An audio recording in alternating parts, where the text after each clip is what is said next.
Tykodi. I probably know many of you that are tuning in. I am a faculty member at the University of Washington and Fred Hutch campus, a clinical provider, clinical researcher, and my focus is almost entirely kidney cancer patients. And I'm the director for our medical oncology program and group lead for kidney cancer clinical research. Next slide, please. So I'm excited to welcome you today. I should say this is our 10th year doing a kidney cancer patient and caregiver symposium. First program was in 2015, which is actually an 11-year interval. We skipped the first COVID year, but are really excited to continue to offer this program in the summer season for patients and expect to continue this running into the future. Our program today is recorded, meaning that it will be posted after the event. So if you're interested to go back and see sessions again or find something that you had to drop out and miss, it'll be available. For participants, you're welcome to submit questions to our speakers. We'll try and save a few minutes after each talk to tackle as many questions that are posted as possible. So use the chat function and submit your questions in real time as you think of them during the talks. If you were to leave the session, you can just simply log back in through the same Zoom link. So if you drop out, you can come back. And at the end of the event, and we'll remind you as we're wrapping up, we ask you to please submit program feedback. We look at that every year. We try to be responsive, topics and ideas that attendees submit to us for future years' programs. So we really value any feedback you have for us. Next slide. So this is our program for today. You can see there's a break scheduled, so we will take a short pause over the course of the morning. And we're delighted to have speakers both from our own campus, but also from elsewhere, invited speakers, Joe Lee and Raquibul Hannan from other locations, bringing us perspectives from beyond our campus for kidney cancer care. And also intentionally trying to bring in some people representing kidney cancer support and advocacy groups out there, perhaps avenues for people to network beyond Seattle and beyond our campus if you have interest. So with that, let's move forward. And I'm delighted to introduce our first speaker, Dr. Joe Lee. Joe is a MD, PhD trained physician, initial training at the University of Michigan, did internal medicine residency training at New York Presbyterian and the Weill Cornell program in New York City, and then fellowship at Memorial Sloan Kettering, and was recruited to stay at Memorial Sloan Kettering and was a faculty member there for nearly a decade, 2015 to 2023. Sloan Kettering is one of the largest and most recognizable kidney cancer research programs, certainly in the U.S. And worldwide. So was a very recognizable colleague and academic researcher in that program. But in 2023, he left Sloan Kettering and moved into industry, working for Exelixis until earlier this year, and now at Philanthropic. And so we were so excited that Dr. Lee was available, somebody that has the perspective of an academic researcher, very active and highly recognized, but now looking from the perspective of drug development from the pharmaceutical industry. So feel that he really has a unique perspective to offer and talk about a few minutes this morning. And so welcome, Dr. Lee. The title of his talk will be Novel Therapies in RCC. Yeah. Thank you, Scott. Scott and I go way back. I think that we probably met at a probably grant review. I think it was probably our first meeting. So thank you so much for inviting me to give this talk. So, okay. So as Scott has mentioned, or Dr. Tykodi, this is my talk focused on really novel therapies in RCC. Here are my disclosures. I kind of broadly define my disclosures both for my time in academia and also my disclosures, based off of employment at Exelixis and Fiat most recently. So, kind of before I start, reflecting upon my career in RCC thus far, I really do think that some of the most profound moments, at least for me, um, was one, the first time that I had one of my patients cured by immunotherapy. I think that that opened something in my eyes about what we have the ability to do for patients. The other was the first time I was able to treat a person that on a regimen for non-clear cell kidney cancer that I got into the guidelines.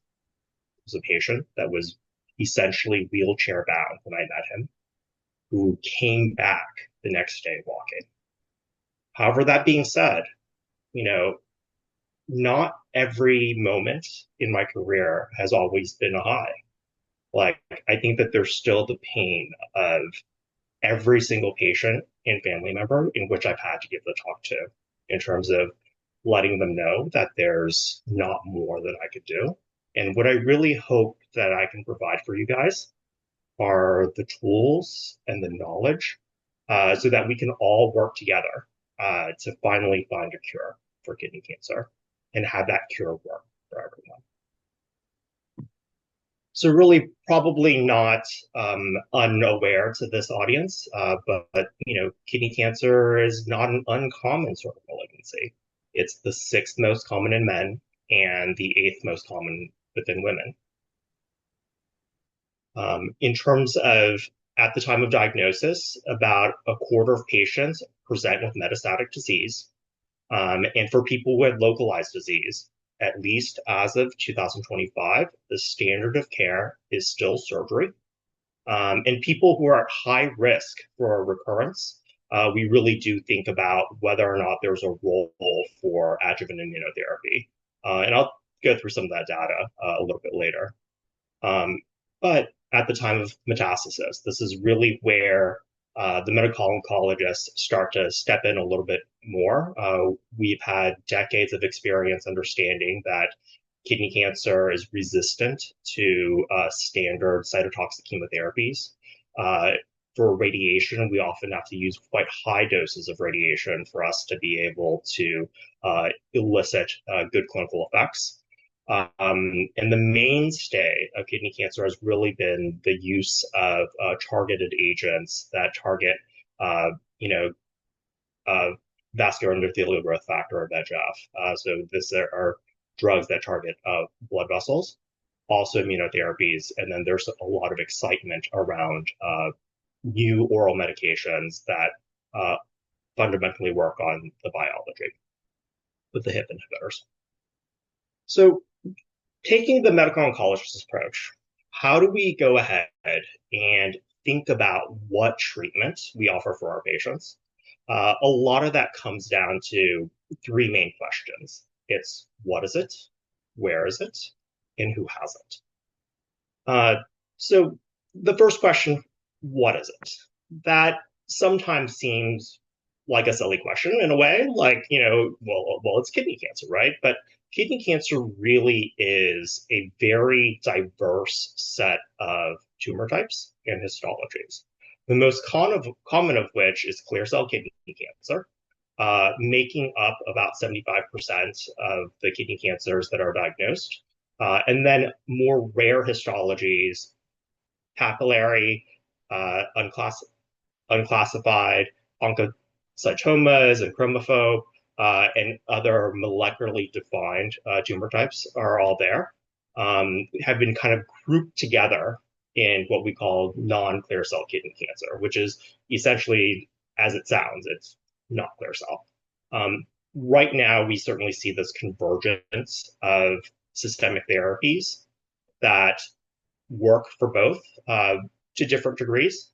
But there may be a time in which we'll go to where we were before, in which the types of treatments and therapies will be slightly different depending on what is the underlying biology. So where is it? It really comes down to cancer staging. I think all of you are aware of, stage 1 through 4. I think sometimes when we talk about staging, it from the medical oncologist's perspective, it, kind of conveys the wrong sort of thing. I think that when you think of stages, you think about, oh, does it just move through the stages as like in the same way that you go from like egg to caterpillar to pupa to butterfly. And it's not really that. When we think about staging, it's really more about where is the cancer, with people understanding that, what is your risk of having microscopic disease in which something beyond surgical intervention may be necessary. With stage 1, you being low risk, stage 2, kind of more intermediate risk, stage 3 being high risk, and really at stage 4, you have known and evident metastatic disease and becomes less of a, relevant type of question. Last of which is who has it. And this is really taking and applying and understanding what's going on from the patient perspective, and understanding and making that assessment of the type of treatments, whether or not it's going to be helpful or if it's something that's going to be harmful, assessing their symptoms, assessing their other medical conditions, what type of support network they have, and what type of treatments they had in the past. And all of that comes together for us to decide on a treatment. And for every single treatment, what we're really thinking about is balancing treating the cancer, palliating the symptoms, and that exists upon a continuum. Really, the first thing that we ask is, are we able to cure the patient, for this, or are we trying to prolong things, extend people's lives? That distinction often makes us decide how much toxicity and how aggressive we should be very, very differently. Generally speaking, we often will proceed with the best therapies up front. And the way that we define best is, of course, going to be very varied and highly dependent on the context. And it's really making that safety versus efficacy sort of balance. And of course, there are FDA-approved drugs or the consideration of clinical trials. As a person from academia, I'm very passionate about clinical trials. And, I think that certainly they're not for everyone, but at the same time, though, they are an opportunity. And I would, encourage you guys to learn and understand whether or not clinical trials are something that you would find to be worthwhile, or something that that makes sense, given the overall context of not only your disease, but having, kind of within your broader social network. And really, it comes down to this balance between side effects versus anti-cancer therapy. What we often have to balance is this potential for efficacy and this potential for toxicity. We have been incredibly lucky over the time in which I've been treating kidney cancer to really see this explosion of new drugs and for the treatment of kidney cancer, going all the way back to 92 to now 2025. And broadly speaking, I'd like to divide it into several eras. The first era being what we call the cytokine era. Those were treatments like high-dose IL-2, using kind of drugs that really stimulated the immune system, but maybe did not have the most ideal side effect sort of profile. And this was really in the context of knowing that chemotherapies were not very effective in this sort of setting. And then so we made that balance to make sure that we were, providing some benefit to our patients. And then moving into 2006 is really the start of the TKI era. This is when we first had oral medications that worked based off of our understanding of the biology.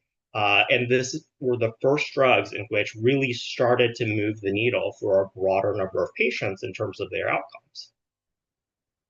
After which, we refined on the use of immunotherapies.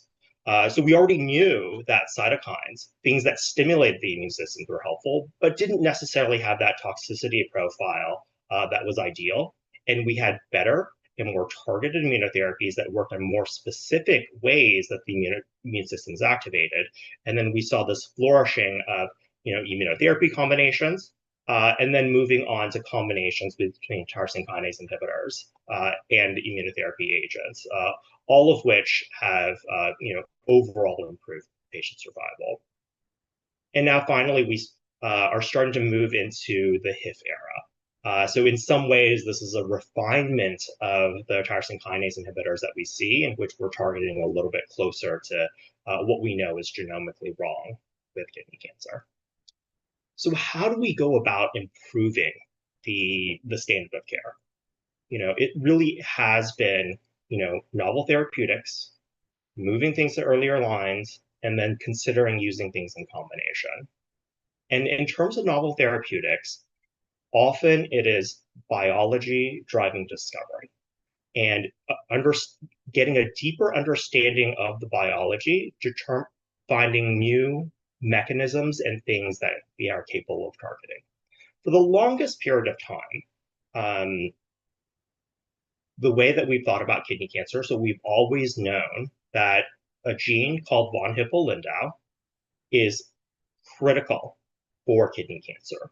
Loss or inactivation of VHL leads to high levels of HIF, which is responsible for your hypoxia response. And high levels of HIF lead to, or is a critical factor in kidney cancer pathogenesis. With all the TKIs, we've been able to target downstream, so looking at the effects of high levels of HIF.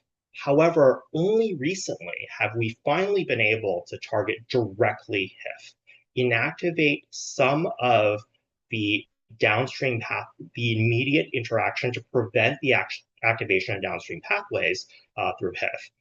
This, for the longest time, was always thought to be impossible until the last few years, in which we were able to demonstrate that this as a possibility.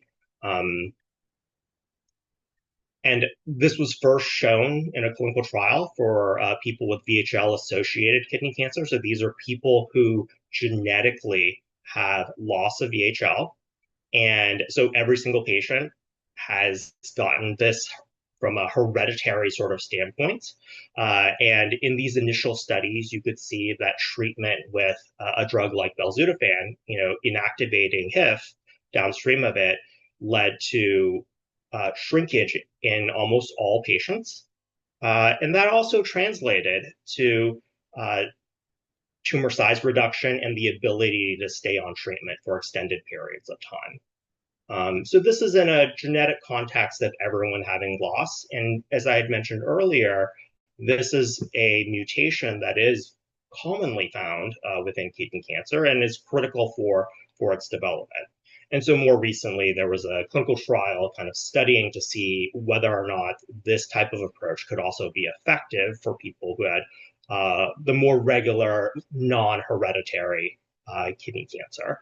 And you can see that there is an improvement in progression-free survival with this drug, even without this being hereditary. Certainly, a lot more studies will be done down the line to make a better understanding of whether or not this could be used in combination or in earlier settings. So in terms of trying to move drugs a little bit earlier, so historically, what we've done in cancer therapy development in general is the idea of taking something that's initially studied in late line settings, trying to move it to earlier lines of therapy, and then if it's successful there, then potentially moving it into the adjuvant space or right after surgery. And we've seen the same pattern repeated multiple times as we've developed new systemic therapies for kidney cancer. So within all those eras, even most recently, we had the development of immunotherapies. It was originally approved in the second line or later sort of setting. And then now it's really become the standard of care in combination in earlier lines of therapy. After that, becoming the first line standard of care, the next question was, well, if we use it just by itself, is there the potential that this could be highly active and highly effective right after surgery and potentially providing more cures. This has been done with TKIs. The results have been not as good as we would have hoped. However, for upfront immunotherapy, we do know that in high-risk populations, there is a greater percentage of people that are likely, cured, or a greater percentage of people who have an improvement in their overall survival with this very, very early approach to the use of immunotherapy. That being said, still does come down to that balance between the potential of side effects and the potential of benefit. And that's one of those things in which, your oncologist will really talk to you about in terms of trying to figure out whether or not that risk benefit makes sense to you. Next is thinking about combinations. So it's always the idea that we would like to combine active agents together. However, when you combine two things, there's always the potential of increased toxicity with that hope of getting increased efficacy and still striking that balance. There are times in which too much in the way of combinations actually becomes worse than using the medication sequentially, because there's so much toxicity that's caused that you have a very, very tough time trying to make sure that you get the right amount of drugs in. So most of the drugs, when they were first studied, these were all monotherapies, whether or not they targeted the vascular endothelial growth factor. Most of the immunotherapies were initially studied in this sort of setting, and also the mTOR inhibitors, which work on metabolism. So right now, like in 2025, we kind of have 9 different drugs approved that kind of fall within that targeting the blood vessel sort of bucket.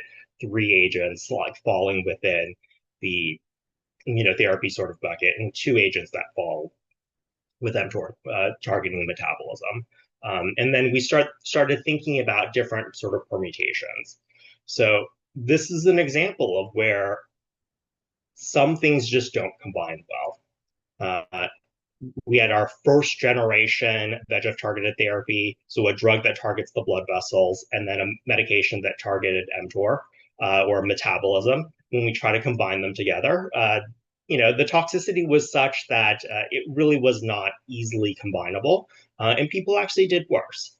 However, several years later, with some next generation targeted therapies, targeting VEGF with lenvatinib, this was able to successfully combine and demonstrate that there was a benefit of using the drugs in combination beyond where it might have gone individually. Really, where combinations have really stuck out has been the use of combinations with immunotherapy. Right now, we have 4 different regimens that all target use immunotherapy as a backbone, whether or not it's using 2 immunotherapies together, or 1 immunotherapy and 1 drug that targets the blood vessels. Looking across the board, about more than 40% of patients do have some sort of shrinkage or significant shrinkage of their disease. And then, depending on what drug regimen is used, anywhere between 6 to 20% of patients do not necessarily benefit and have to move on to other systemic therapy, even on the initial onset. One thing that's really important to notice, because whenever we do stick these numbers up on the board, people always say, well, why would you use any of the combination, like the dual immunotherapies up front? And I think that one thing to remember is that there is a very big difference between what the potential side effects and the long-term data looks between them. And that's really a discussion that you want to have with your oncologist to try to figure out, which type of approach makes the most sense to you. However, given the fact that in the first-line setting, immunotherapies in combination make a lot of sense, we also unfortunately have some negative studies in the setting too. So asking, let's say you already had disease that got worse on immunotherapy, was continuing the immunotherapy helpful? And then I think universally, the two major phase 3 studies that have came out seem to imply that that's not necessarily a good approach. You can really see that the outcomes, whether or not they tacked on the immunotherapies, were quite similar, regardless of what targeted therapy they added, to this. So looking at all these combinations. So lastly, there has been the question asked, like, okay, what if we did 3 drugs? Let's just like put them all together. Do we get the best of everything? And things probably didn't pan out the way that we would have wanted. I think that at least thus far, we haven't seen a efficacy signal that really has warranted our use of, kind of triplet sort of therapy. But, we'll have to see whether or not future triplets down the line, or if data matures, that opinion will necessarily change. So that remains a big open question down the line. So now that we've kind of gone through with our standard therapies, like, going through earlier lines, using it in combination, really we go back to, okay, so now what can we do from a biology sort of standpoint to generate new potential drugs in this setting? One thing that kidney cancer has really benefited from is learning from other diseases. A lot of the treatments that we have today from the immunotherapy end come from the knowledge and information that we gained from melanoma. And so this is a very, very exciting study that was done within a melanoma, in which they were using a patient individualized vaccination in combination with immunotherapy. So what they do is they take a biopsy from the patient, do genetic sequencing, try to use, antigen prediction, and generate a personalized mRNA vaccination, and then use that in combination with immunotherapy to see whether or not the outcomes are any better. So based off of this phase 2 study, they actually were able to demonstrate a decreased chance of death by about 50%, after 3 years. So, certainly very, very exciting. Ongoing phase 3s are happening to hopefully confirm this, but that hasn't stopped, the kidney cancer field from picking that up. Recently published was a very similar sort of approach within RCC. Granted, these numbers are small. Okay, we're talking about 9 patients, so like we all have to keep that in context. But certainly hypothesis generating and encouraging nonetheless. But finding patients who are at high risk of recurrence and were rendered no evidence of disease after surgery, taking that tumor, developing actually a now peptide-based, so protein-based as opposed to an RNA-based vaccination, and then giving vaccination in combination with immunotherapy. At least thus far, no patients have recurred after their disease, so certainly longer follow-up is going to be necessary. In the study, they showed a lot of data saying that this was, that you could generate an immune response to the vaccination. And it's really a question as, does that immune response translate into a downstream, curative sort of effect? Another thing in terms of looking at novel immunotherapies is CAR T cells. So these are engineered T cells that have been used in multiple liquid tumors. And so leukemias, lymphomas, to really take immune cells, re-engineer them to something that could potentially target tumors that are there. They can be done as autologous, so you take your own immune cells and then re-engineer them, or allogeneic, so there's donor immune cells that they kind of reprogram. There are some targets within kidney cancer that are certainly attractive that they can generate. And, at least in some of the earlier studies, we do see some activity. So these are just some of the off-the-shelf allogeneic immune cells. So you can see kind of circled in yellow are sites of tumor. in these scans. So this, from a lung sort of perspective, you want to see that hazy sort of gray, and then the white that's there, that's actually tumor. And what you can see is over time, after being given these CAR T cells, shrinkage and eventual disappearance of tumor from getting this. This type of technology is certainly quite new, and then so there's a lot of questions about how durable this is, and then also balancing the potential side effects related to this. But this is at least very, very exciting and encouraging when we think about a potential option demo.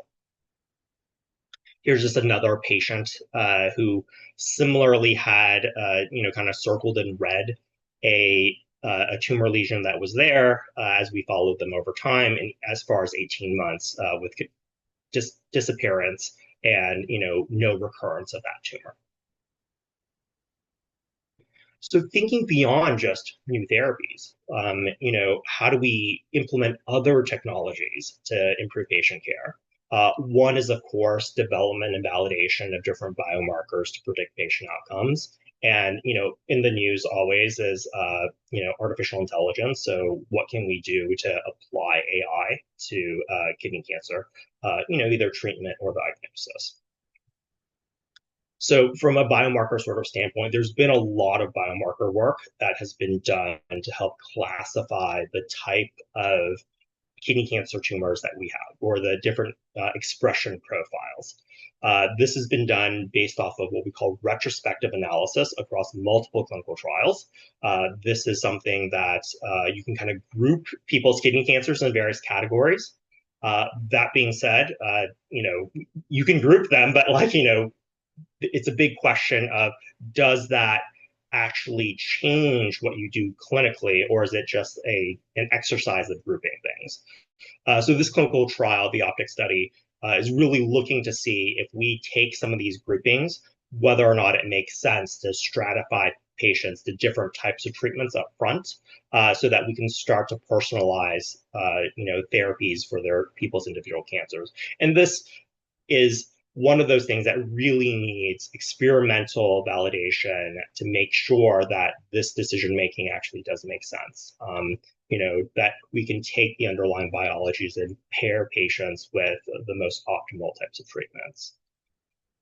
Early ways that AI has been kind of implemented in kidney cancer is also in terms of establishing the diagnosis. So as Ed mentioned earlier, kidney cancer is quite a wide variety of different histologies, and people have taken AI machine learning approaches to actually physically look at the slides, and based off of what it looks like underneath the microscope, the computer can help translate that into what histology they think it to be. That being said, we have huge caveats to this. What the machine learning AI can do is still less than what an expert pathologist can do. But at least we're starting to understand that, okay, how do we start doing that sort of training and figure out, what this potential use and impact could be. The other thing that you can, because when you start being able to figure that out, you can start stratifying disease, and you can see whether or not this pairs with patient outcomes. And some people have done some studies in order to kind of translate this out and can say, okay, we take the machine learning algorithm, it can kind of pair you with responses, and that correlates with outcomes. The reason I provide heavy caveats to this is, prior to leaving MSK, I was also spearheaded one of these projects. And when I showed one of my pathologists, I was very, very excited about that. We used the AI, we figured out how to predict these signatures with it by just looking under the microscope, the correlation between what the AI predicted. And, I was very, very excited. However, at the same time, when I showed my pathologist friend, she took one look at the slides and said to me, wait, did you just recapitulate what we learned in pathology a couple of decades ago? And I was like, yes. So there is progress to be made here, but we have to be very, very careful about thinking about what to expect from AI. The other thing that certainly is of great interest is whether or not we can monitor disease with just blood draws. So in addition to scans, so there's circulating tumor DNA, and at least the hypothesis is that you should have high levels of circulating tumor DNA, and then after surgery it should decrease to undetectable. But if you had high levels or existing levels, then maybe it would make more sense for you to, you know, get some sort of therapy afterwards, or this could potentially be used to kind of predict relapse. I think the studies really need to be done in order to validate and make sure that this is an appropriate approach. It doesn't necessarily have to be tumor DNA that we look at. There is a circulating biomarker, KIM1. This was recently presented by the Dana-Farber group in 2025. And what they've really been able to show is that, when you get treatment, there are changes in KIM1 while on treatment. This type of treatment, and what they've been able to show is a correlation between that decrease in KIM1 and how much of this response you have to immunotherapy. So this change in the serum levels, could be detected at even 3 weeks, which is much earlier than we typically would get a scan. How this could be kind of incorporated into clinical practice still is, something as a, work to be continued. But, it would be very, very exciting to have this type of, tumor biomarker in the same way that PSA may work for prostate cancer. Beyond like looking at systemic therapies, I think it's really important to think about patient advocacy and that impact to research. This is something that I'm incredibly passionate about. I've actually participated. So this is a picture from 2019 for a Kidney Cancer Advocacy Day, at that time co-sponsored by KidneyCAN and the KCA. You'll hear from them a little bit later today.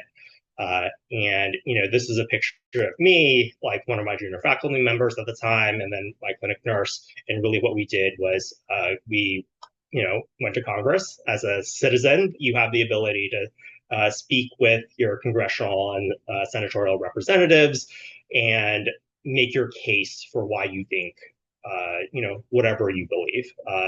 And really that was fundamentally important for a lot of the CDMRP. So these are congressionally mandated directed dollars for the funding of kidney cancer.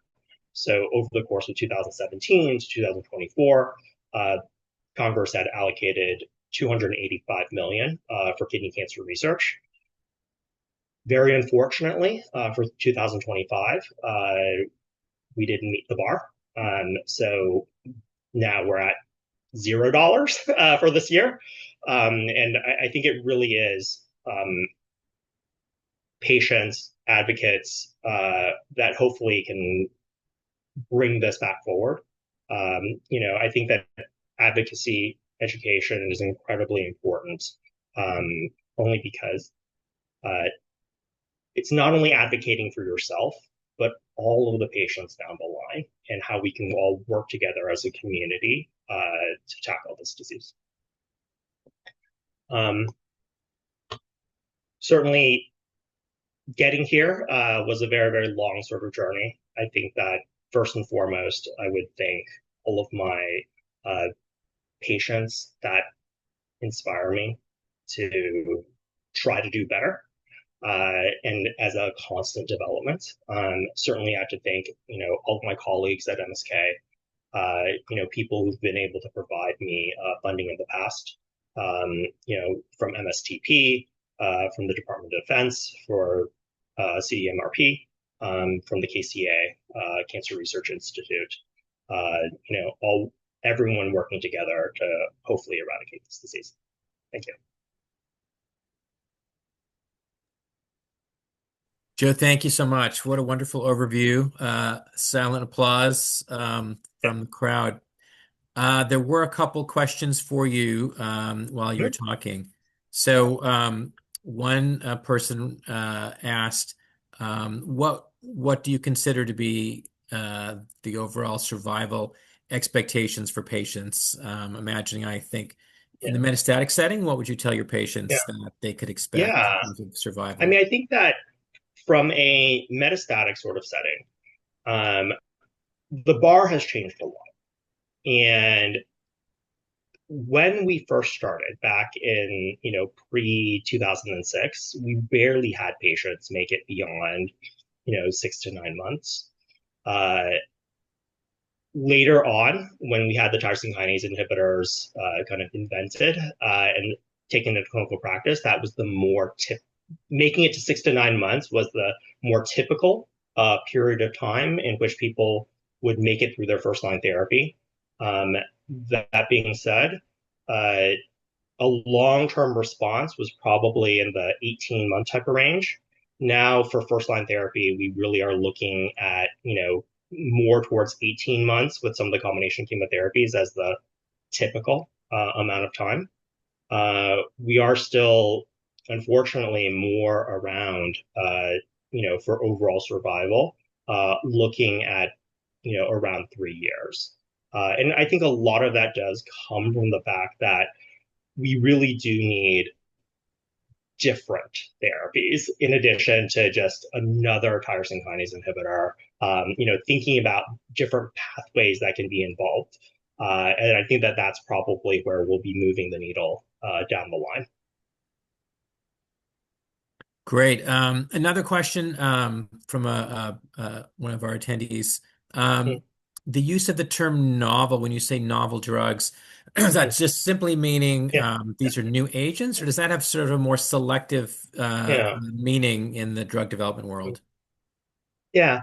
So I think that when we say novel, generally speaking, we are just talking about any sort of new agent. However, I think what is necessary to move the needle is just not novel as in, oh, it's kind of like what we had before, but like, we tweaked it slightly and then um, having little difference beyond, light parameters like how long the drug lasts in your system. Was an IV drug that now is an oral medication, or like vice versa?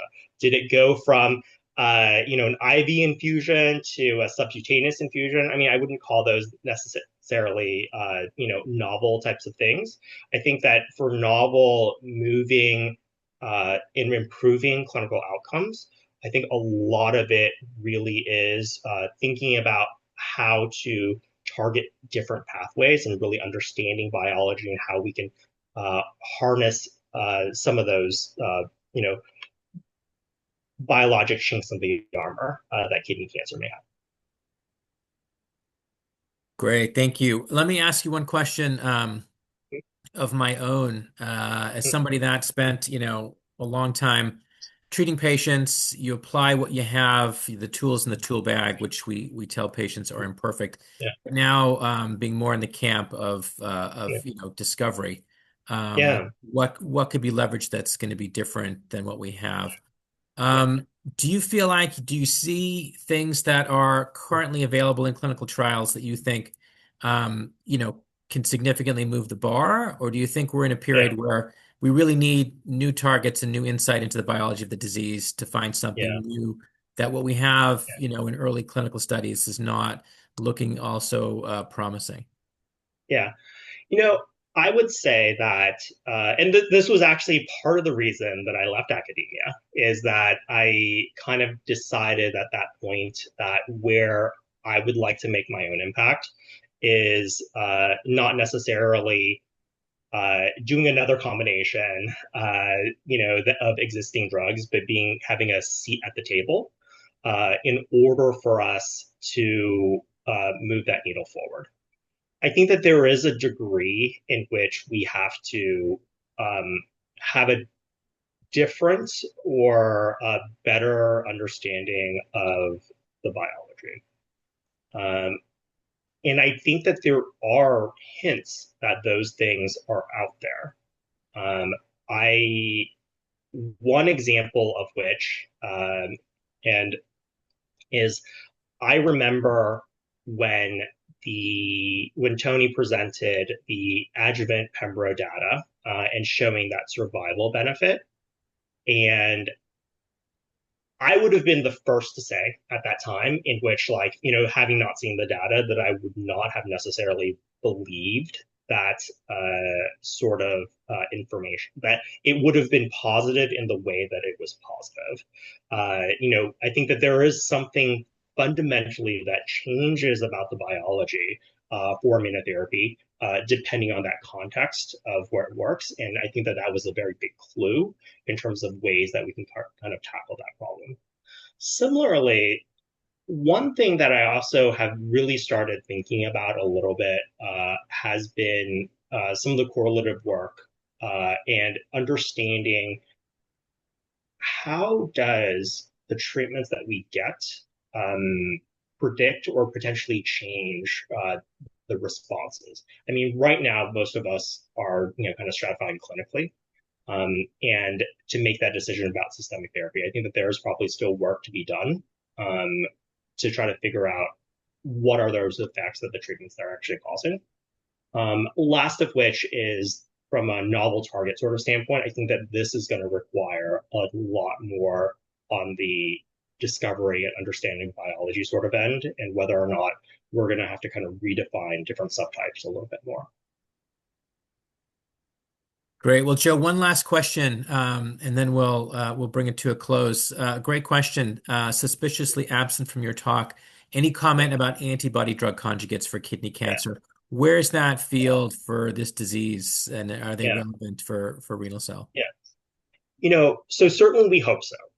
I think that one thing when we think about antibody drug conjugates is really, the target and then payload. So clearly in RCC, we do have targets that are expressed, that there's a high differential between what's expressed, on tumor versus normal. So that component is already there. I think where we really have to answer the questions is from a payload sort of perspective. Like, what do we include on that, warhead type of end?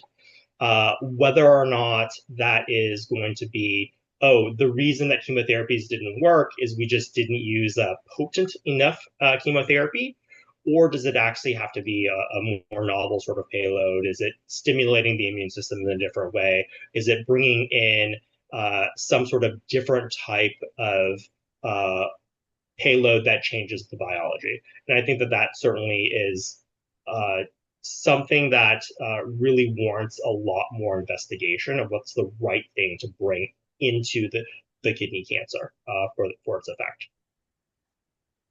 Excellent. Well, Joe, again, thank you so much. We're so happy to have you here with us this morning. Wonderful, wonderful talk, and some great questions from our audience. So we'll move forward in our program, and let me introduce our next speaker, Dr. Natalie Miller, one of my colleagues in medical oncology at the Fred Hutch campus. Did MD and PhD training, residency, and fellowship all at the University of Washington and Fred Hutch campus. And we were delighted to be able to recruit her and keep her on campus. And she's now an assistant professor, faculty member in our medical oncology group for kidney cancer and melanoma. And Dr. Miller is going to talk to us for the next little bit on circulating tumor DNA in renal cell carcinoma. Great. Hi, everyone. I'm just going to make sure that we can see my screen. Does that look okay? Full size and everything? Looks great. Okay, perfect. Well, it's really lovely to be here. Thanks for that introduction, Dr. Tykodi. Again, yes, I'm going to be talking about circulating tumor DNA or ctDNA in RCC. And you heard just a little bit about this from Dr. Lee's talk, but I'm going to be giving you a little bit more of the background. So first, we'll start by just going into what is circulating tumor DNA. I'll talk about some common uses of ctDNA in other tumor types, and then really specifically focus on ctDNA in renal cell carcinoma. I'll talk a little bit about a study that we have ongoing at the Fred Hutch Cancer Center that you might be participating in or interested in participating in. And then I'll try and close it out a little bit with circulating tumor DNA and what that means for you. I do not have any disclosures, forgot to include a slide about that. All right. So first of all, backing up a tiny bit, so we all have some cell-free DNA that's circulating around in our bodies. So these are little bits of DNA that aren't inside a cell and they're roaming around. This happens really commonly when we have healthy cells that are dividing quickly, like our blood cells. But it can also happen from tumor cells and tumor tissues. One common use that I thought was very funny as an oncologist who's also very pregnant was that at 12 weeks, they could do a blood draw on me and find out that 9% of the circulating cell-free DNA in my body was babies, and that I was having a girl and all her chromosomes were normal. So I got spared a giant amniocentesis needle, and so fun use of that technology on my account. But essentially, circulating tumor DNA for most people with cancer is just, again, a fraction of circulating cell-free DNA for them. Again, this is released when the cancer cells are dying or shedding their DNA. It's not a circulating cell itself, so you don't have to be worried that this means that you have cells that are circulating and metastasizing in your body. We can measure this by just doing a simple blood draw. So again, really nice and simple, and that's why we like it so much. But I will say that detection of ctDNA varies a lot among different tumor types. For example, colon cancer, 100% really of those cancers are shedding ctDNA, whereas in kidney cancer and some other types, it's much less common. If you remember back to high school biology, you might remember that our DNA is composed of different nucleotides, and they get sequenced in a particular manner. The order that they're in is very important for what RNA gets made and then what proteins get made that make everything in our cells function. And we have a lot of new technologies now to sequence our DNA. So from a blood sample, we can really find the tumor DNA specifically because there are some kind of normal or highly viewed things that are really specific for cancer mutations. So some things that we call point mutations. So just a single amino acid is changed because a single nucleotide is changed. Sometimes cancer cells will duplicate a gene that causes them to grow. So you'll see more of that available, a higher copy number. Sometimes genes that should not be next to each other are fused together within a cancer. And then sometimes extra carbon atoms are added. So again, all of these are just kind of signatures that are not found in normal cells that allow us to kind of understand that this might be tumor DNA that we're detecting. But more commonly, we get from our patients not just a blood sample, but also a tissue sample. You might not realize, but after you have a biopsy or a surgery to remove your tumor, we stick it in wax and we hang on to it for a decade or so. So we can even go back to tumors that were taken out years ago and send that along with a blood sample to have this testing done. The company, and we use Signatera predominantly here, we'll talk a little bit more about that later. They can then do sequencing both of the cancer cells, so we know we're cancer, and then normal cells from the blood, and come up with a signature that's unique for each patient. It's kind of a bespoke or couture test that's really individualized.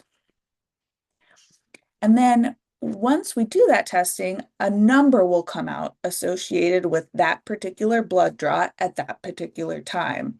The number itself doesn't matter too much. It'll be between, 0 to the thousands. But it roughly correlates with the amount of cancer that a person has in their body. So for an example on this graph, we're looking at the abundance of circulating tumor DNA, the level on the y-axis. And if a patient starts out with a lot of tumor here, then we'd see a high volume of the ctDNA. If there's good treatment of the tumor, like surgery or other effective medicines, and the tumor shrinks, then that ctDNA level should also drop if we do another blood draw at that time.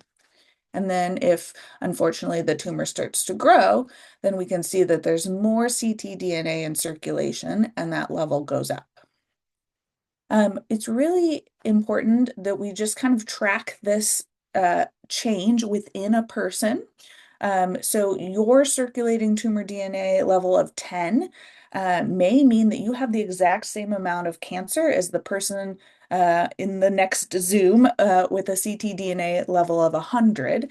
The number itself doesn't matter as much as what it does within a particular person. How do we use ctDNA?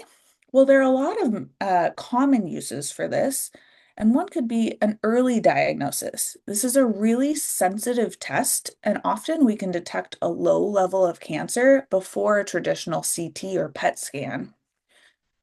This is just two hypothetical graphs of, again, the level of ctDNA for two patients.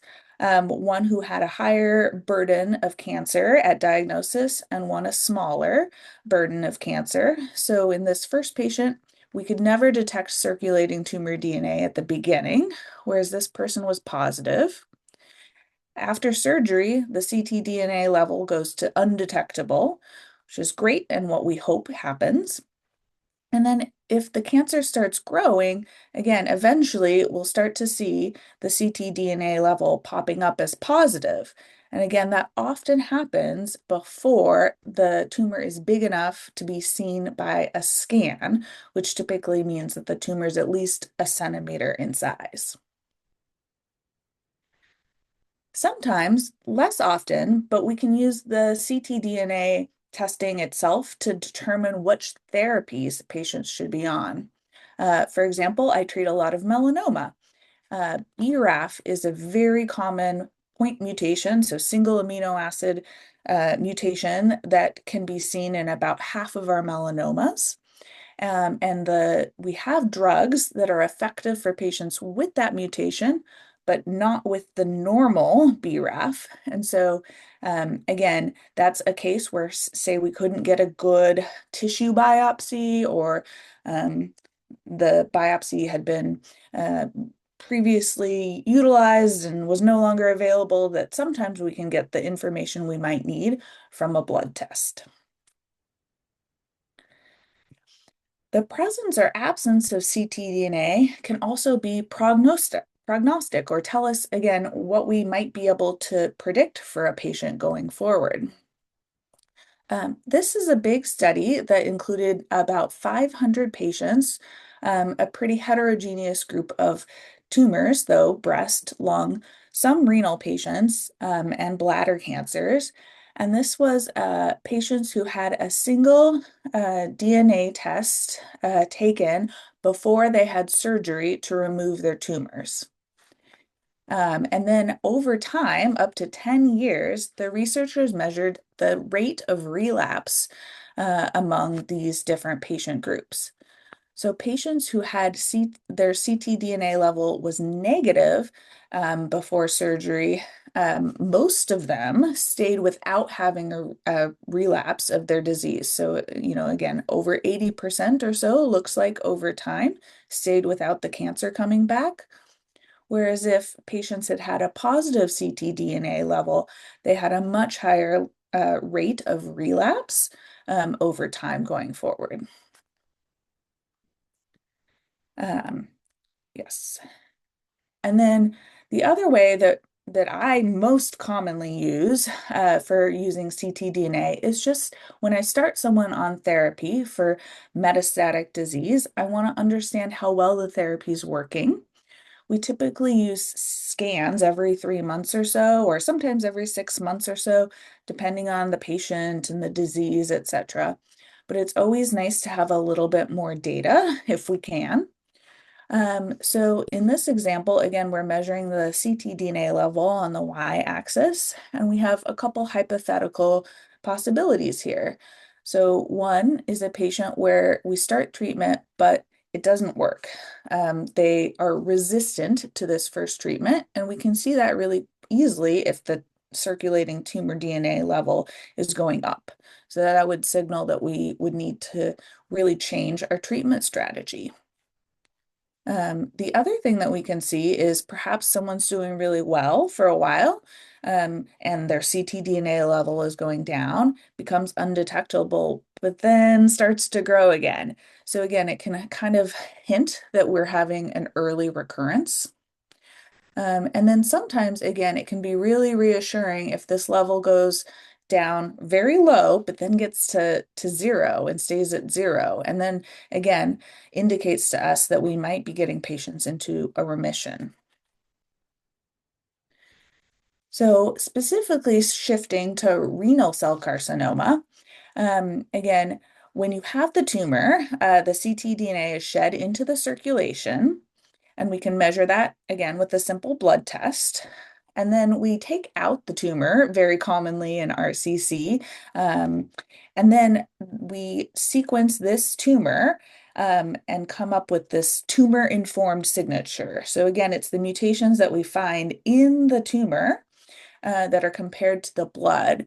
And then patients can either be undetectable or detectable, depending on the sensitivity of the assay. In general, renal cell carcinoma appears to be a low-shedding tumor. This graph shows a bunch of different tumor types here at the bottom, and then the frequency with which they do shed circulating tumor DNA. So as I was saying earlier, colon cancer, bladder cancer, these tumors 100% of the time are shedding tumors. And RCC is way over here. So in this study, very small study, but it was about 40% of tumors had, or patients with tumors had detectable ctDNA. This was one of the earlier studies a decade ago. And since then, the numbers have been pretty similar in other studies. So anywhere between 30 and 70% of patients with advanced RCC have detectable ctDNA. So therefore, a negative could just mean that your tumor isn't shedding. It also, we know from that we need very sensitive methods to be able to detect this ctDNA. Again, we're starting to get data on ctDNA and RCC, but we don't have a lot, as Dr. Lee was alluding to as well. This studies I'm going to show you right now just came out in December of the past year. And this was a study where they looked at, in total, 90 patients with renal cell carcinoma. In this case, they had 56 patients who were on treatment for metastatic disease, and they looked at whether the ctDNA being positive or negative was predictive of whether patients would have progression of their disease. So over here on the y-axis is the probability of progression-free survival. Everyone starts off at 100% because the disease hasn't progressed. But as you go forward, if your disease comes back or grows, then you decrease on this line. And the big takeaway here is that if your ctDNA remained negative, you can see that more of those patients remained progression-free compared to patients where the ctDNA was positive or increased. And that was statistically significant as we think of it in our scientific terms. The study also looked at patients who were on surveillance, and there were 32 of those patients. And so if, again, same sort of thing, if your circulating tumor DNA was always negative while you were being watched with CT scans, but not on treatment, so again, someone who's probably got stage 3 cancer, then the chance of remaining progression-free was over 90%. Whereas if your ctDNA became positive, the chance of cancer showing up again was much, much higher. So small study, but again, so far we're seeing similar results in RCC as we have in other cancer types. In the same study, they focused on one particular patient. This patient had stage 3 cancer where the circulating tumor DNA after a surgery was not detectable for the first 4 or so months. At month 5, it popped up as positive, but you can see by the scale on the left, it was still really low, 0.1. But it was positive twice, which prompted an earlier CT scan here at this time point, 6, 7 months or so. This patient did have progressive disease noted on a CT scan, and they were started on systemic therapy with 2 therapies are standard, which seemed to work very well for this patient, and their ctDNA dropped back to normal. Overall, in this study, they reported about 14 patients who had an experience like this, where a rise in ctDNA predicted a progression before a CT scan. And on average, the time period that it predicted the recurrence by was about 14 weeks, so 3 months or so. Again, CT scans remain our gold standard. We don't typically treat people based on the ctDNA level. We really do want to make sure that we are seeing the level of seeing disease on a scan at this point. But again, it helps us determine whether we might need to be changing what we're doing as far as timing. Sorry.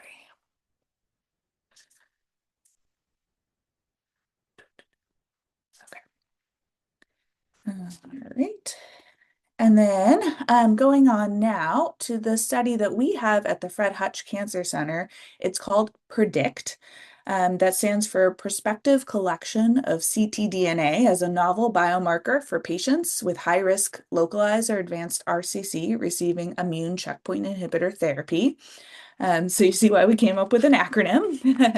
But the goal is really to study and follow the ctDNA in RCC patients over time as they're treated with immunotherapy at our institution. Again, this study was started long before the publication that I just showed you came out. And our goal is, again, to understand whether the concentration of ctDNA changes with clinical response.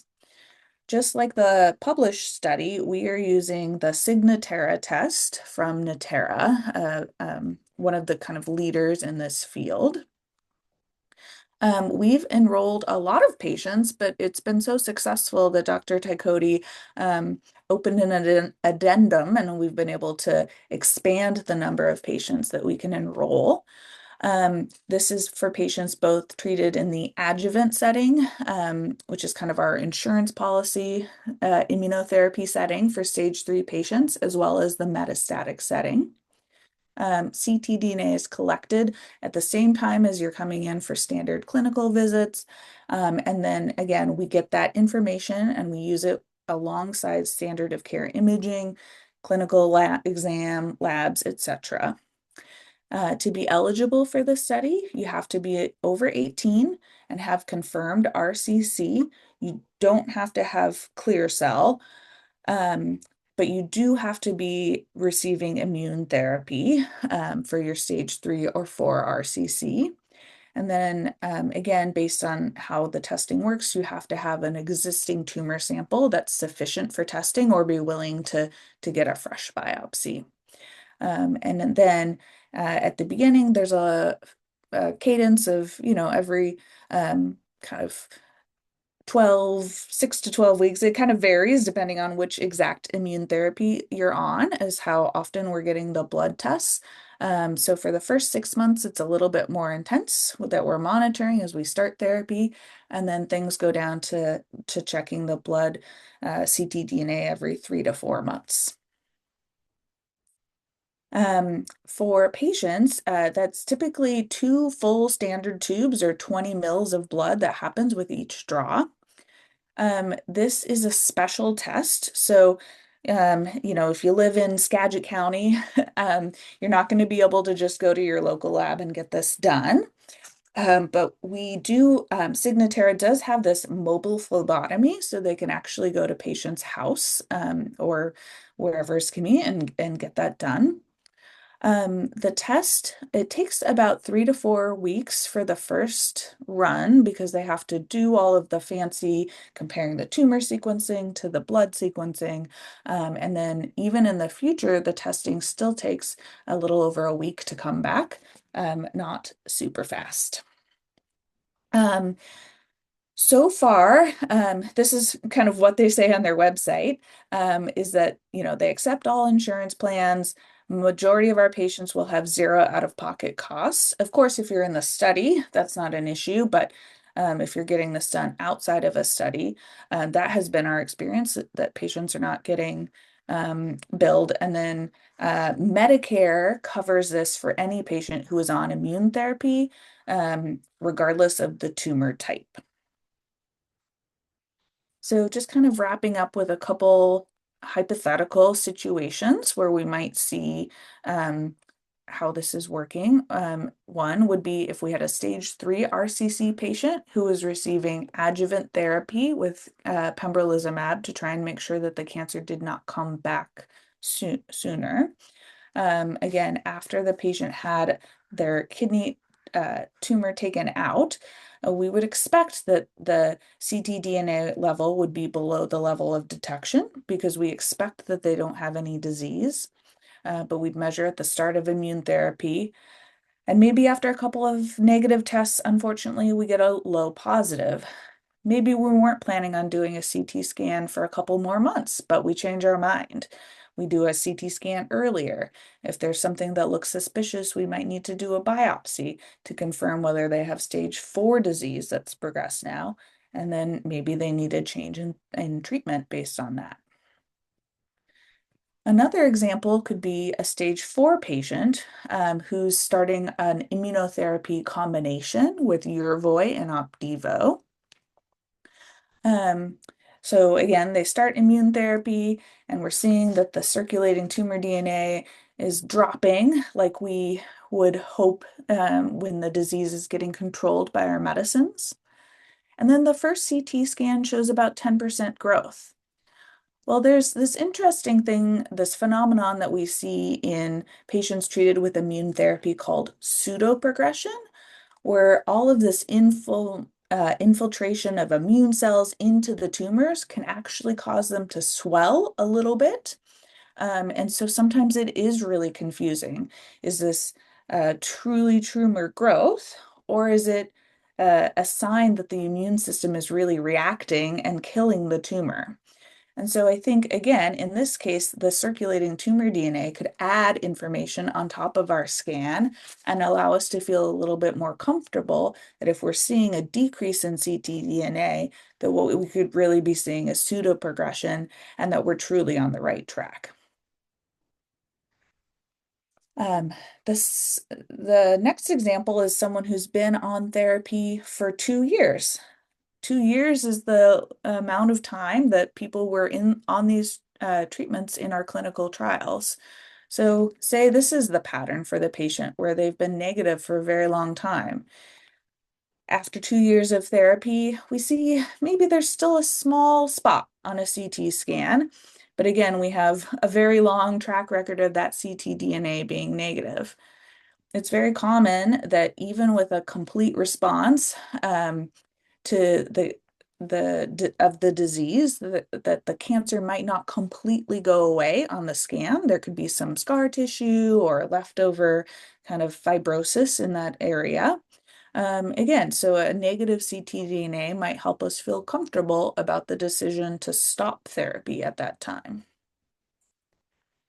And then lastly, I think what we hope in the best case scenario is that, say this person stopped therapy and we're still monitoring with scans periodically. When do we stop? Say this person's gotten to be several years post-diagnosis. Their ctDNA has been negative for years. Um, you know, is this a great time to stop CT scans and just continue with circulating tumor DNA? The goal with that would be we could limit our radiation exposure for our patients, and they could potentially just be following up for this blood test with a primary care physician and not need to come in to see an oncologist. I think these are the things that we hope to find out by doing future studies. So, unanswered questions. But in summary, again, the potential uses of circulating tumor DNA include early diagnosis of a recurrence before scans, choosing therapy, prognosis, again, the likelihood that you might be cancer-free based on that level. And most importantly, in my mind, is monitoring response to therapy. Unfortunately, many patients with RCC will not have circulating tumor DNA that we can detect at any time point, given the existing technology that we have today. I showed you an early study in RCC that shows association between the ctDNA levels and RCC recurrence or progression. And again, we hope with the PREDICT study that we can further expand on the data that we have in RCC. So again, it's a very promising blood-based tool, but we need more data. So with that, I just want to thank you, take questions, and remind you that our Obliteride fundraiser is coming up in 2 weeks from today-ish. So one of my favorite activities that we do here. So anyway, with that, I'm happy to take some questions. Super. Thank you, Natalie. That was a wonderful overview. We do have a couple minutes, and there were several questions for you. If I could maybe bundle a couple questions together. There was a question about the PREDICT trial. If you're getting immunotherapy plus something else like a targeted drug, or if you get radiation, would you still be eligible? And then a related question, if you're not getting an immunotherapy treatment, can you still have ctDNA monitored? Is there another trial, or how could that work? Yeah, absolutely. Well, you know more about PREDICT than I do, to be honest. I think you can do it as long as you're on if you're on a doublet with a TKI and immunotherapy, you're still eligible, right, for PREDICT? Right. If you're getting Yeah. immunotherapy plus anything else, Yep. Yeah. we consider patients eligible on that study. Yeah. Okay, great. That's what I thought. I just wanted to not misspeak. Yeah, and then again, we do get ctDNA outside of the clinical trial. Of course, we'd love you to participate in the trial. I don't think that you have to be. I think you could even start. Again, correct me if I'm wrong, Dr. Tykodi. If you've been on immune therapy for a little bit, it doesn't have to be right at the start. Although the start is kind of ideal. Is that correct about the timing? Yes. I mean, PREDICT, yeah, people can add into it at any time in their treatment sequence. If they're getting immune therapy, or if their last treatment was immune therapy and they're just on surveillance, we still consider that to be in line with the study. The reason for those boundaries is the current language by this test that we're using by Natera. Mhm. They have Medicare approval for their test in cancer patients, any cancer diagnosis, in patients getting immunotherapy. So we align the study with the current language for possible insurance coverage, but it's Mhm. commercially available. So the take-home message is it can be ordered on anybody receiving any therapy. If you are not completely in alignment with that language about at least Medicare approval, then I don't know in terms of charges and billability. That would be a good conversation with your physician to see if you think it's worth sending it off. Exactly. My experience has been that it's still quite investigational at other facilities. When I see people who have been treated in our local community, even for melanoma, where the shedding rate is higher, and we do this a little bit more often, I haven't seen that many people ordering it. And so sometimes we help people walk through the logistics. And I'll also say that Signatera has a lot of information on their website about kind of understanding your insurance benefits and talking to them about whether this is going to be something that's covered. Again, our patients so far haven't been billed. That will probably change at some point, but we just don't know exactly when. So hence we're a little cautious about that question and how we answer it. Excellent. Well, in the interest of time, we'll move forward to our next speaker. But again, thank you so much. Wonderful overview, and appreciate you participating before baby arrives. So thanks so much. Yep. All right. Take care, everyone. Thank you.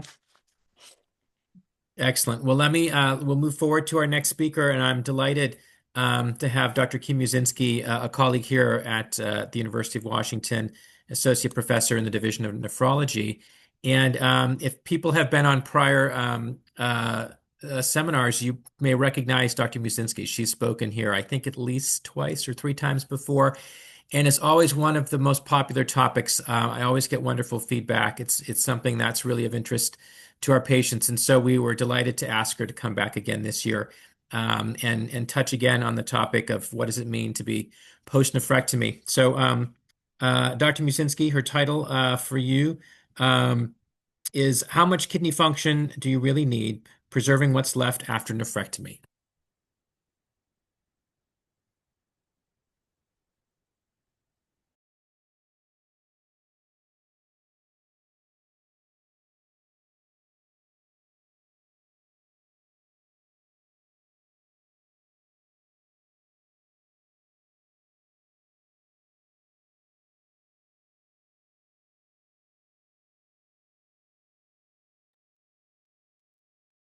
Kim, it looks like you're still on mute.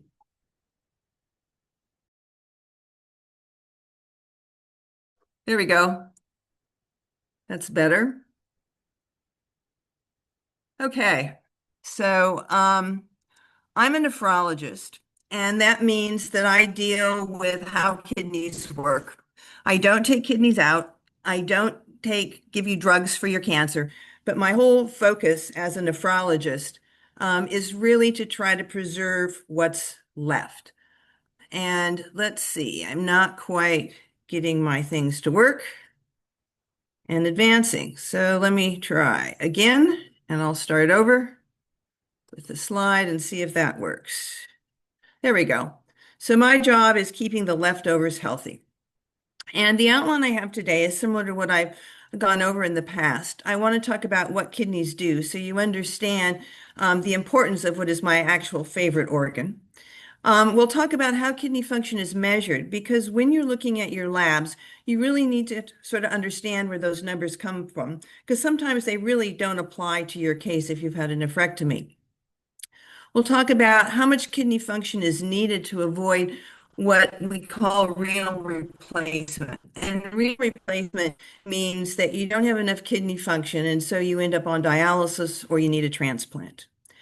I also want to point out that there's a difference between kidney loss from nephrectomy versus a loss of kidney function from kidney disease. And finally, we'll talk about how you preserve the kidney function you have left. So what do kidneys do? Well, they are just blood filters. And what they do is take blood that's coming out of the aorta. They just filter it, get rid of any kind of what we call waste products that can come from food or drugs or old body parts. Old body parts means that your cells are just turning over. And as they turn over, there are some molecular waste that has to be eliminated.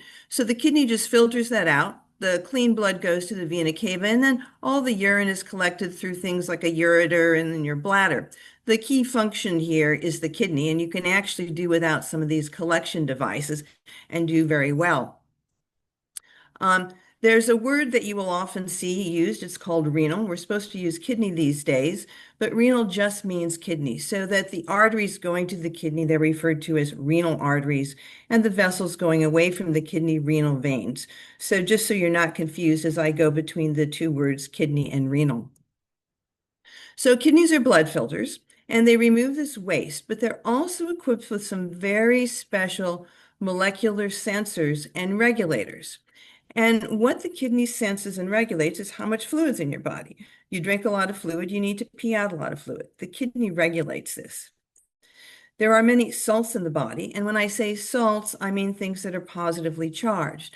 So things like sodium, potassium, calcium, phosphate, these are all things that the kidney will regulate. If your body needs it, they hang on to it. If you don't need it, it comes out in the urine.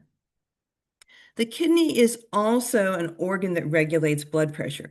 There's a series of hormones in the kidney, main one starting with renin, that will determine what your blood pressure is. So people who have kidney disease can often have high blood pressure.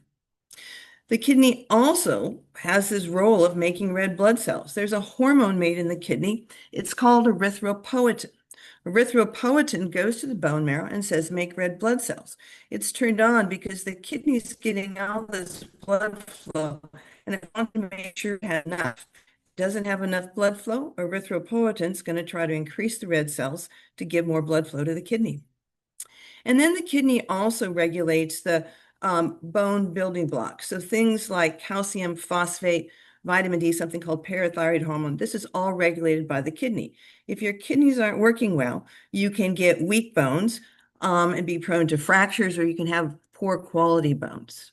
And the last thing that the kidneys function in this list is acid. So you may not recognize it, but most of the food that we eat gets converted into some form of acid, and the kidney regulates that and is able to dump it into the urine. So how do these kidneys filter?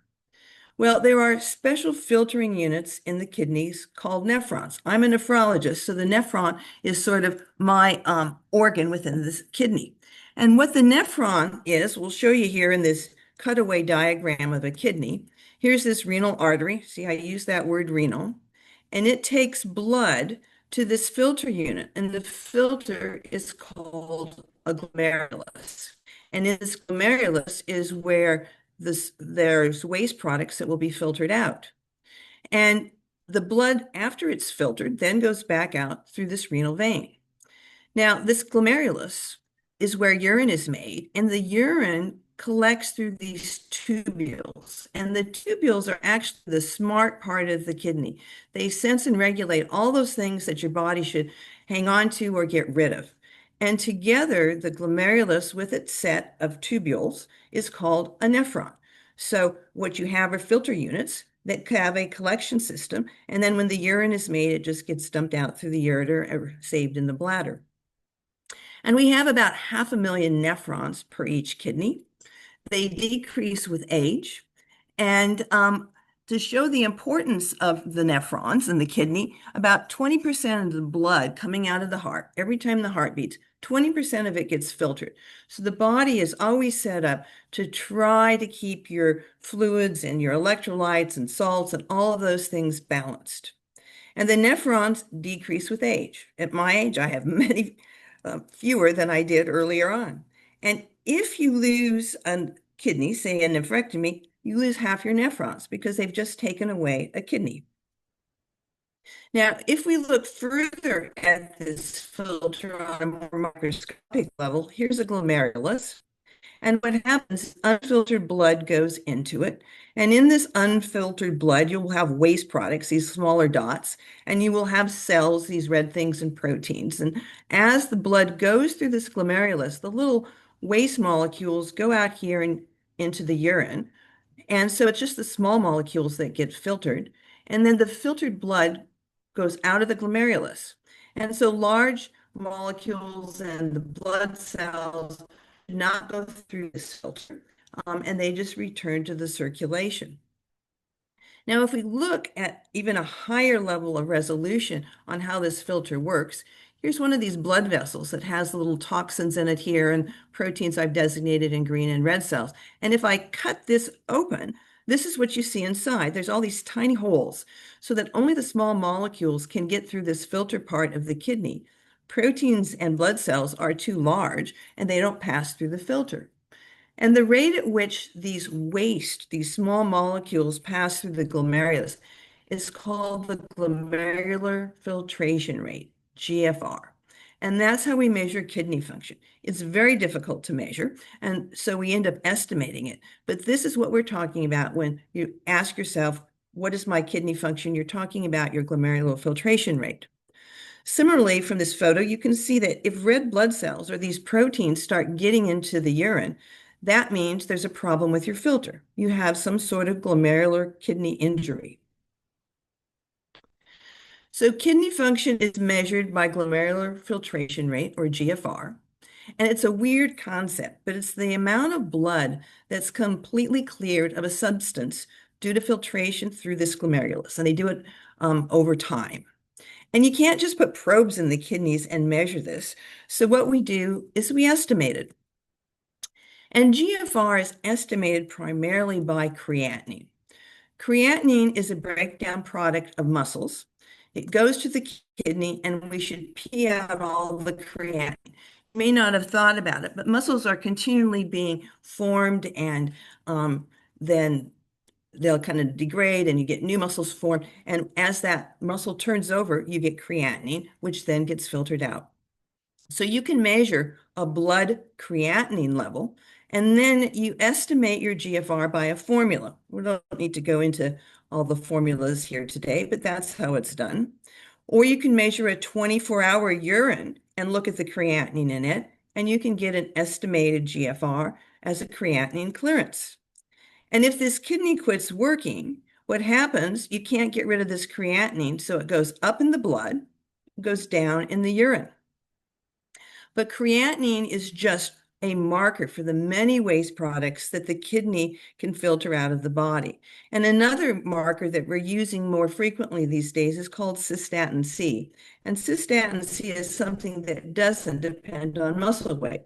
So if you are smaller in stature, it's not uncommon to have a cystatin C used to estimate your glomerular filtration rate. Now, you will see labs that have creatinine. Here I've shown, here's an example if it's 1.4. And what they do in these formulas to give you an estimated GFR is they use your age. And they get your age because when one sample's done, there's a birth date that's associated with it. So they can figure out how old you are, and they give you this estimated GFR. So in this case, a creatinine of 1.4 for this person at this age had an estimated GFR of 55. Now, why would you want to go through all this manipulation of using an estimated glomerular filtration rate? Why just not use creatinine? And we used to just use creatinine not that long ago. And I'll show you why we've kind of transitioned away from that. Let's say your creatinine is normal at 0.8. As you age, you can see if we determine your we estimate your glomerular filtration rate, you lose over time. Now, if your creatinine changes here by 0.3 and you go from a creatinine of 0.8 to 1.1, look what happens to your GFR. It goes down by 37. That's a big decrease. And the problem is that physicians were not recognizing that this small change in creatinine was a large change in GFR, at least when the creatinines were low. And so nephrologists got together and said, let's make it GFR and amplify this so that we can be dealing with patients to try to preserve their kidney function early on rather than, when it's too late to have an intervention. And I can fill out this chart with creatinines and estimated GFRs. And if you get down here, say your creatinine goes from 2 to 4.5, that's a change in only 2.5, but the change in GFR here, if you're 30, is 16, much less than with a small change up here. And some people will get concerned, my creatinine goes from 2 to 2.3. That's a very small change in GFR compared to what you have up here. So that's why the estimated GFR has become the standard of how we look at kidney function. Now, the estimated GFR is considered 100 is normal. And if you have 0, we call it end-stage kidney disease, meaning you're not making urine and you have to have had kidney replacement or you're not going to live. So that means dialysis or a transplant.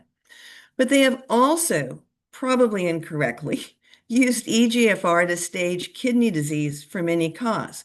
When you get a lab done, they can spit out an eGFR and they will just give you a number, but that doesn't necessarily mean that you have chronic kidney disease. It could just mean your GFR is down because you had a nephrectomy. Nonetheless, there are stages of chronic kidney disease that came about when we started using estimated GFR. And they have 5 stages, and it's all based on what your GFR is. And the lower your GFR, the higher your stage. And when you get to this area where Dr. GFR, Muczynski, yeah, I'm sorry to interrupt. Your network seems a bit patchy. Do you mind maybe turning off your video? That might help with your bandwidth. turn off my video. Uh-huh.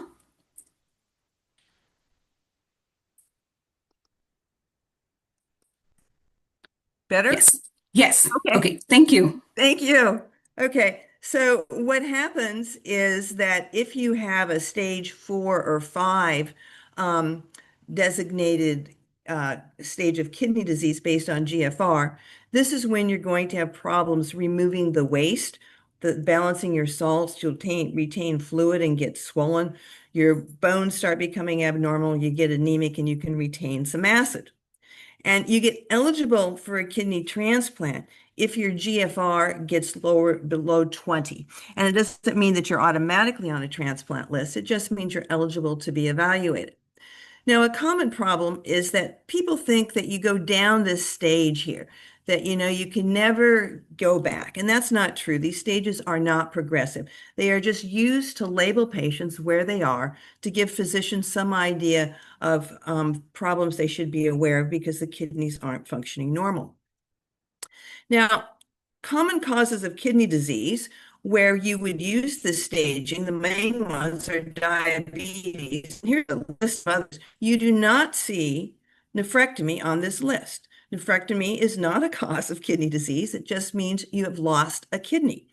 And the unfortunate problem is that when you get an estimated GFR that spits out with all of your labs, it does not distinguish the reduced estimated GFR from someone who has kidney disease from someone who's had a nephrectomy. So if you have 2 kidneys, your GFR is 100.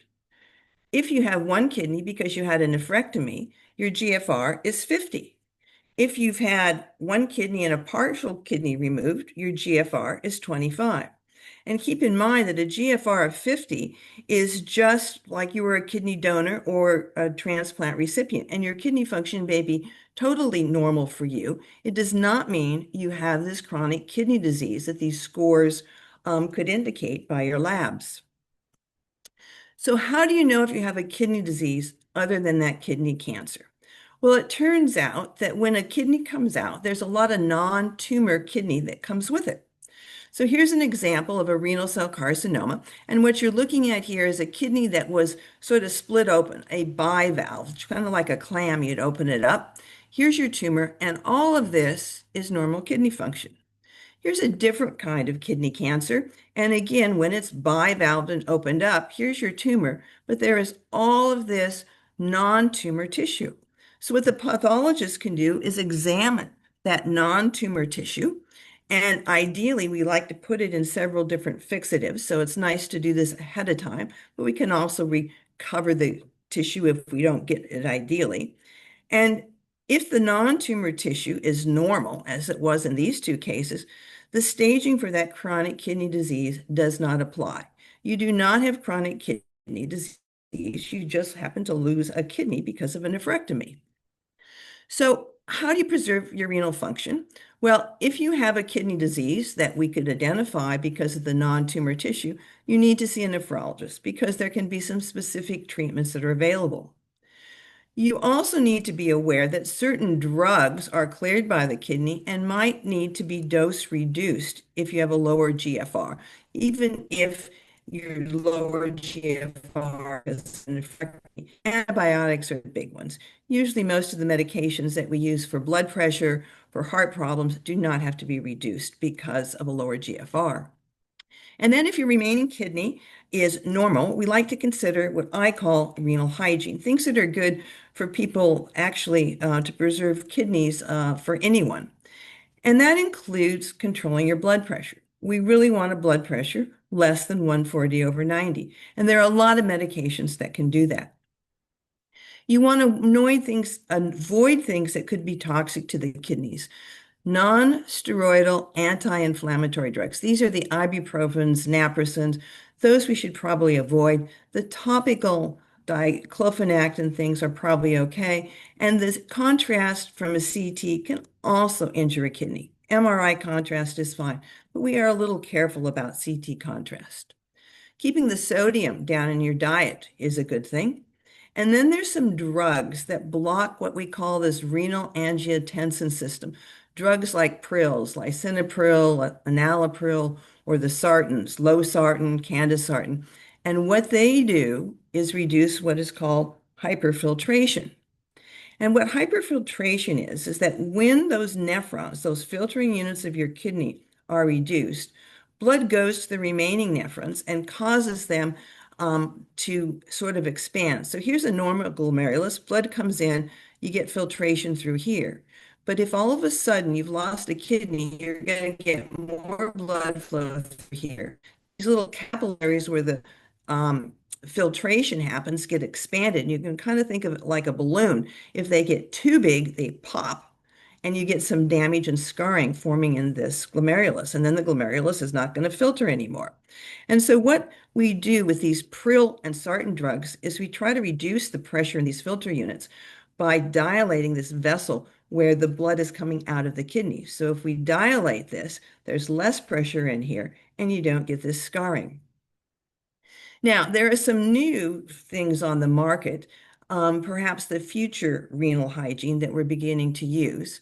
And that turns out that when you get this hyperfiltration, and when all of a sudden these little capillaries where you're filtering burst, you also got protein that starts leaking through the glomerulus. I showed you that picture earlier where there's a small holes and protein molecules shouldn't get through it. So you get protein in the urine, and protein in the urine referred to as proteinuria. And it has become a surrogate marker for the progressive loss of kidney function. Now, if you are trying to market a drug and you want to see if kidney function can be preserved, you might have to study a group of patients for 10, 15 years. And so we have found that if you have protein, reducing that protein is almost like looking at what will happen with kidney function over time. So the new trend is to take drugs and see if they reduce protein in the urine. And there's a couple new ones out on the market that we're debating how we should use these. One is called the sodium glucose cotransporter 2s, SGLT2 inhibitors. They're used for diabetes. Some of you have diabetes, may be on them, and empagliflozin, dapagliflozin. And there's another one called these glucagon-like peptide receptor agonists. And these are things that are actually being used for weight loss. The semaglutide or Wegovy, Ozempic, Mounjaro, again, they're used for diabetes, but they've also been used for weight loss. But what we have found is they reduce proteinuria. And by doing so, we think they preserve kidney function, and they also have cardiovascular benefits. So the big question for us now as nephrologists is, should we start using these more frequently? There are side effects, so there's always going to be some kind of a trade-off. Another question I often get asked by patients is, how much water should I drink? And they tell me they're drinking liters a day. And the reality is that if you have normal kidney function, you only have to make about 500 mils, half a liter of urine, to remove those wastes from your body. You do not have to keep drinking liters and liters of fluid. If you're thirsty, drink. If you want a recommendation, maybe you need about 2 liters of fluids. And I bolded fluids here because it doesn't have to just be water. It can be your teas, your coffee, your juices, whatever you need. That all counts as fluids. And the other thing to keep in mind is thirst, where you think you need to drink water, is triggered by sodium. So if you eat a salty meal, you're going to become thirsty and drink more water. So what you can do, and it's probably better for your kidneys, is just not to eat so much salt. There are exceptions to this. If you tend to form kidney stones, you need to drink a lot of water to keep the urine dilute so stones won't form. If you're going for chemotherapy or contrast, you're going to need hydration, but hydration is not just water, it's salt and water. And then some people who have polycystic kidney disease also are recommended to have a high intake of water. So just to summarize, I've gone through what the kidneys do, and they are filters for your blood. They're important. They remove toxins, they adjust fluids and salts. You can't live without them unless you go on dialysis or get a transplant. The filtration is measured by creatinine. It's translated into this glomerular filtration rate. If you lose one kidney, your GFR is 50% of normal, and just consider yourself a kidney donor. It doesn't mean that you have a kidney disease. And you can get by with as little as 25% of normal kidney function if you practice some renal hygiene, controlling the blood pressure, using a low sodium diet, avoiding nephrotoxin, and thinking about some of these medications that prevent the hyperfiltration that can go on to proteinuria. And with that, I'll thank you for your attention, ask you all to preserve your GFR. And my name is down there. And I actually do take calls 24/7 through our paging operator, and that's my email.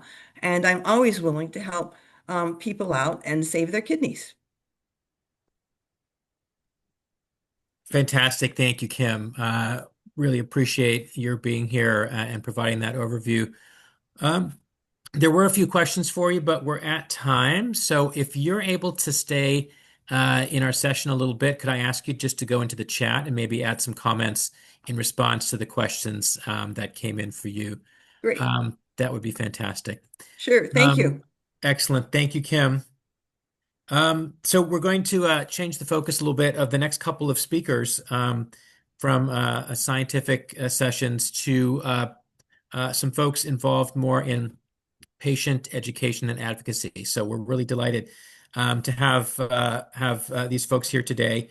Our next speaker is Bryan Lewis. Bryan is president and co-founder of KidneyCAN, and will talk to us for a few minutes about KidneyCAN accelerating cures. Bryan. Great. Thank you, Dr. Tykodi, and thank you, Rita, for managing the slides. Thank you, Seattle and the surrounding areas for letting me have this opportunity to share with you about KidneyCAN and the work that we're doing to support patients and to accelerate cures for kidney cancer. Here's my disclosures in KidneyCANs. Before I begin, I do want to acknowledge our partnerships and support. We have collaborations with pharmaceutical companies as well as the generosity of patients and caregivers and family members and friends from around the world. This is me. I'm out in Philadelphia. I spent a lot of time on the East Coast. I'm the CEO now of KidneyCAN, and I'm extremely fortunate. I'm a longtime kidney cancer survivor. KidneyCAN's passion for finding cures comes from a very personal place, and I was diagnosed with renal cell carcinoma in 2007. And after several surgeries, I was considered what's called NED, or no evidence of disease, in 2010. And my family and I are acutely aware of the importance of finding cures for this disease. There's my crew right there. So what does KidneyCAN do? Well, our mission is to accelerate cures. And we believe in doing that by 5 different pieces of what I call a circular mission. First of all is awareness. And we educate people about kidney cancer and its impact and the urgent need for solutions. More understanding about kidney cancer means more action. And that awareness can lead to advocacy. And we at KidneyCAN advocate for increased research funding at the national level to empower patients and caregivers and medical professionals to do the same. And we know that advocacy then directly fuels funding. And we've spoken up and we've helped create federal funding programs that pay for innovative research projects. And in addition, KidneyCAN does our own support of early career researchers to ensure that bright minds continue to work on these cures. And this funding, we believe, is integral to developing more and more research because we believe in the power of scientific discovery and innovation. And we know that research is the ultimate key to saving lives. And all of this builds to the culmination of cures, our ultimate goal. Everything that we do aims to accelerate the development of cures for kidney cancer. And we envision a world where kidney cancer is a manageable disease someday, and ultimately a world without kidney cancer. Next slide, please. So supporting patients is also a big part of what we do, and we do this in three primary ways. Through our Patient Resource Center on our website, we also have interactive town hall webinars throughout the year, and through the Smart Patients Forum, where patients can connect and share their experiences. First off, our Patient Resource Center, it's a curated hub of knowledge. We didn't want to go out and recreate the wheel, so we've designed this to use a lot of, if not all of, that we can find of the most recent information and tactics that patients can use in their journey. And it's designed to meet patients where they are currently. And whether you're newly diagnosed or you're managing treatment or you're living long-term with kidney cancer, you'll find a lot of different articles and videos and links to clinical trials and interviews with experts. And we also provide tools to help patients find the right doctors and understand their treatment options. Next up are our town halls. And our town halls are dynamic, interactive events where we connect patients with leading experts. And these webinars cover a variety of topics like treatment advancements, managing side effects, and navigating clinical trials. But most importantly, our community gets together and gets invited to ask questions and ask their questions live to those making those presentations. And also there's a social hour after with a direct link to some of those experts. Thirdly is Smart Patients. And if you haven't heard about this, I encourage you to go and take a look at the Smart Patients community. Sometimes the best resource is someone who's been facing the same thing that you're facing. And so the Smart Patients Forum is this welcoming space where you can connect with experienced patients, you can gain insights, and you can find a supportive community. And also social media, we also have a lot on social media to keep current on activities, and encourage you to go to a number of our social media platforms and feel free to join there. We post a lot of daily information, but I want to spend the bulk of the rest of the time talking about the current situation and our advocacy efforts to accelerate cures. So the first question comes up: what is going to help us to accelerate cures? And to be very blunt about it, it takes people and it takes money. It's fairly simple. If you look through the American Cancer Society and see their research over the last several years, and this is historically, over far on the right is kidney cancer research. Breast cancer continues to get the bulk of the research funding, but you can see as a top 10, we have a long ways to go. And we're always seem to be playing catch up. And, despite being this top 10 cancer, we've been historically underfunded, receiving far less than others. And you can see of the 692 total awards by the ACS last year, only 21 were for kidney cancer. So if we then move on, so what have we been doing? So KidneyCAN, we've mobilized our community to address this funding gap. And since 2018, we've organized more than 2,000 meetings, both on Capitol Hill and in person and virtually, to tell Congress to fund kidney cancer research. And through our advocacy days efforts in the spring and the fall, we've trained patients and caregivers and doctors to share their stories with lawmakers, making kidney cancer research a national priority. And these personal connections are powerful, and they make the issue impossible to ignore. So here you can see this year has been especially disheartening. We're facing a tsunami of disheartening headlines. Federal research budgets have been slashed, delays in funding cycles, promising studies have been left in limbo. But just this past week at our Kidney Cancer Research Summit, the former director of the NCI, the National Cancer Institute, Dr. Kim Rathmel, discussed the impact of these cuts on the climate for cancer research.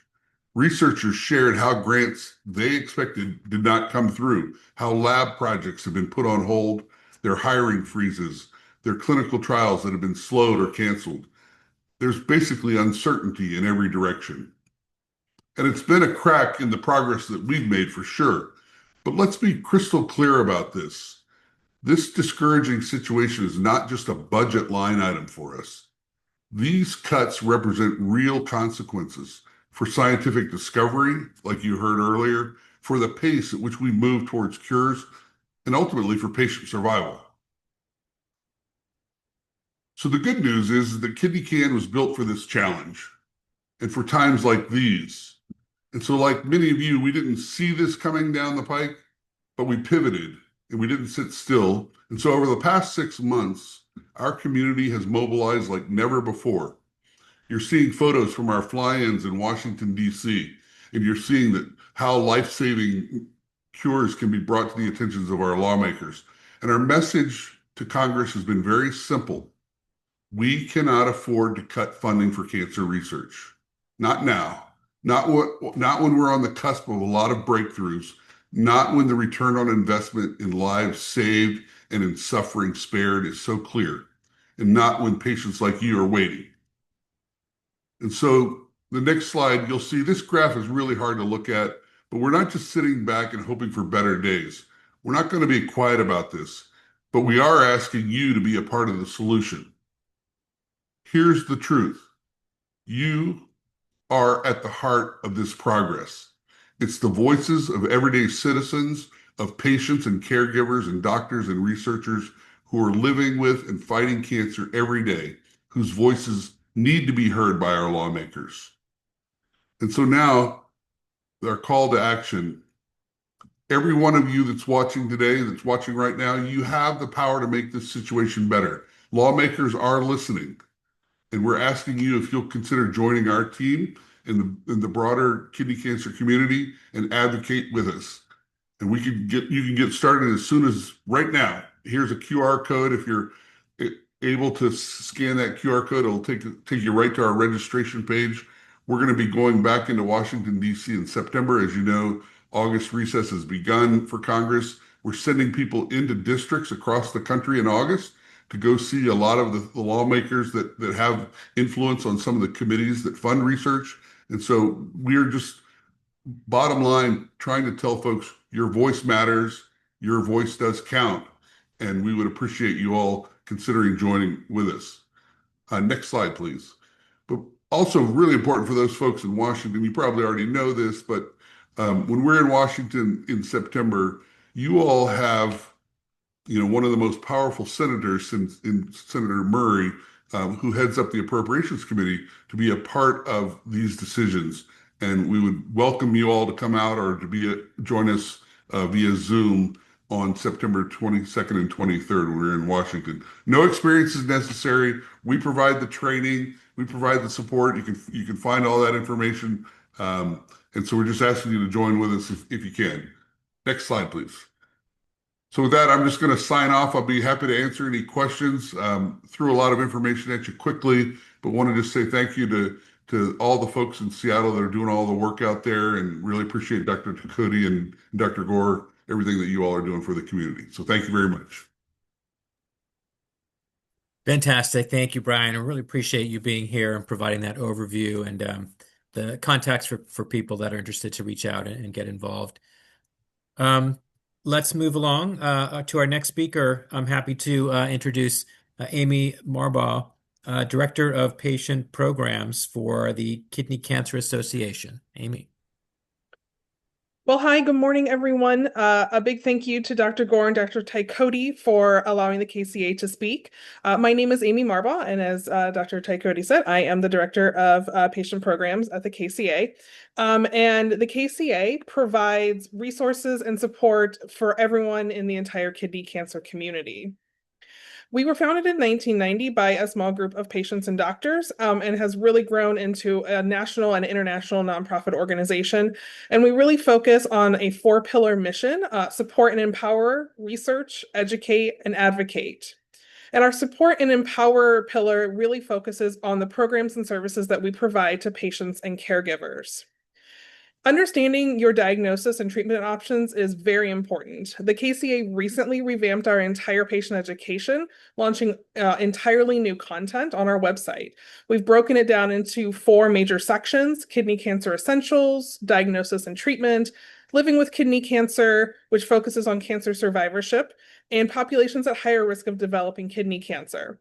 We also have a new section for caregivers on caregiver essentials. In addition to our online education, we also have a variety of print materials that you can download or request printed copies that we will mail to you free of charge.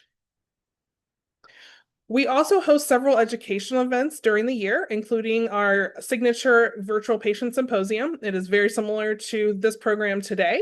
It is conducted via Zoom, so you can join from wherever you are. This year's virtual patient symposium is scheduled for Saturday, September 6th from 8 a.m. to 1:30 p.m. Pacific time. You can see the topics covered this year on the right-hand side. All of our topics are generated based on patient and caregiver feedback and questions. So we really try to tailor the information shared to what we're hearing from the kidney cancer community. Anyone affected by kidney cancer is welcome to register to attend this virtual event. In addition to our educational events, we have several digital tools on our website, which also includes a clinical trial finder. Our trial finder is based on the information provided on clinicaltrials.gov, which is considered the essential place for all clinical trial information. On our clinical trial finder, you can search by kidney cancer type and stage and see a list of trials that you may want to discuss with your doctor to understand if that trial or any other trial may be a good option for you now or in the future. Some other educational programs that we offer, we work with a company called Savor Health, who they created an app called INA, or Intelligent Nutrition Assistant. You can use the INA app to find recipes, nutrition tips, as well as how to manage some GI symptoms and side effects that you may experience during treatment. We also have a video library of experts answering commonly asked questions regarding kidney cancer, such as different types of kidney cancer, the different treatment options, supporting yourself mentally and emotionally during a kidney cancer diagnosis, how to manage different symptoms and side effects, and much, much more. Our support resources are quite vast. We are offering at this time 2 different virtual support groups that meet once a month via Zoom. Our Patient Perspectives group is open to all patients, whether you are newly diagnosed or a long-term survivor. Any patient, wherever they are on their journey, is welcome to join. And our Caregiver Connection group is open to caregivers, friends, family members, again, anyone affected or who has a loved one diagnosed with kidney cancer. We also have a patient liaison on our staff. Her name's Rosemary. She answers calls and online messages during the week from patients and caregivers. It's called our Patient Navigator program. She answers questions and can help you find resources for supportive resources, financial assistance, and a lot of different other resources that you might need during at any point during your kidney cancer diagnosis and treatment. And very excitedly, we have a kidney cancer podcast called Kidney Cancer Unfiltered. That was launched last year. We just launched season 4 of the podcast this week. So you can find it anywhere you listen to podcasts. We're really excited about this opportunity. It is a patient-led podcast. Our host and moderator is a patient. We have patients, caregivers, physicians, any other experts in the kidney cancer field join us for a variety of different topics and episodes throughout each season. Wrapping up some additional support resources that we offer, we have some care packs that are available. They are free of charge. These care packs, one was created for patients, one was created for caregivers, and these are care packs with items recommended by your peers, your patient peers, and your caregiver peers as items that would provide comfort or help manage your diagnosis. So the patient care packs have a pill organizer, a water bottle, some electrolyte rehydration packets, fuzzy socks, because you can never have enough fuzzy socks to keep your feet warm, and a notebook and pen to take with you to doctor's appointments to write down questions and answers that you receive.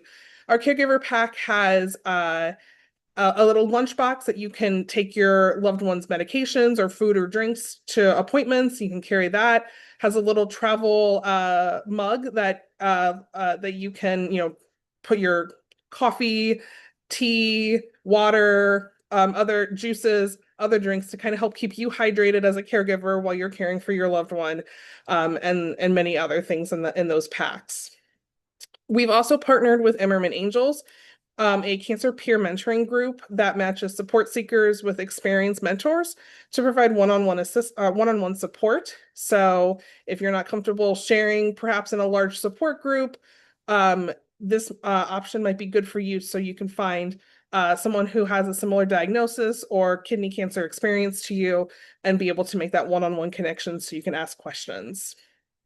And finally, we promote a couple of online support communities. One is Smart Patients, which you'll hear about shortly following this presentation. The other is KCA's own Facebook community, which is open to anyone affected by kidney cancer. As you may know, Kidney Cancer Awareness Month is in March, and of course, the KCA raises significant awareness about kidney cancer during this month. We also sponsor a fundraising challenge each year, which is named after the number of individuals who will receive a kidney cancer diagnosis during the year. So this year's challenge was the 81K challenge, as 81,000 individuals are estimated to receive a new kidney cancer diagnosis in 2025.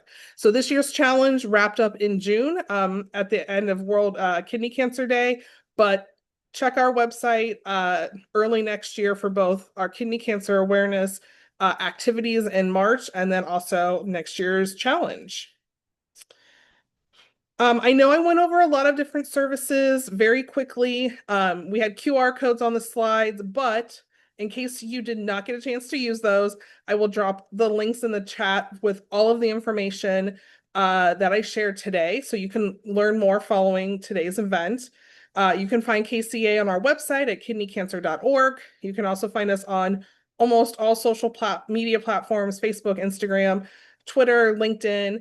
And again, a really special thanks to Dr. Gore, Dr. Tykodi, and the entire Fred Hutch team for inviting KCA to participate in this event each year. And we look forward to seeing you all next year.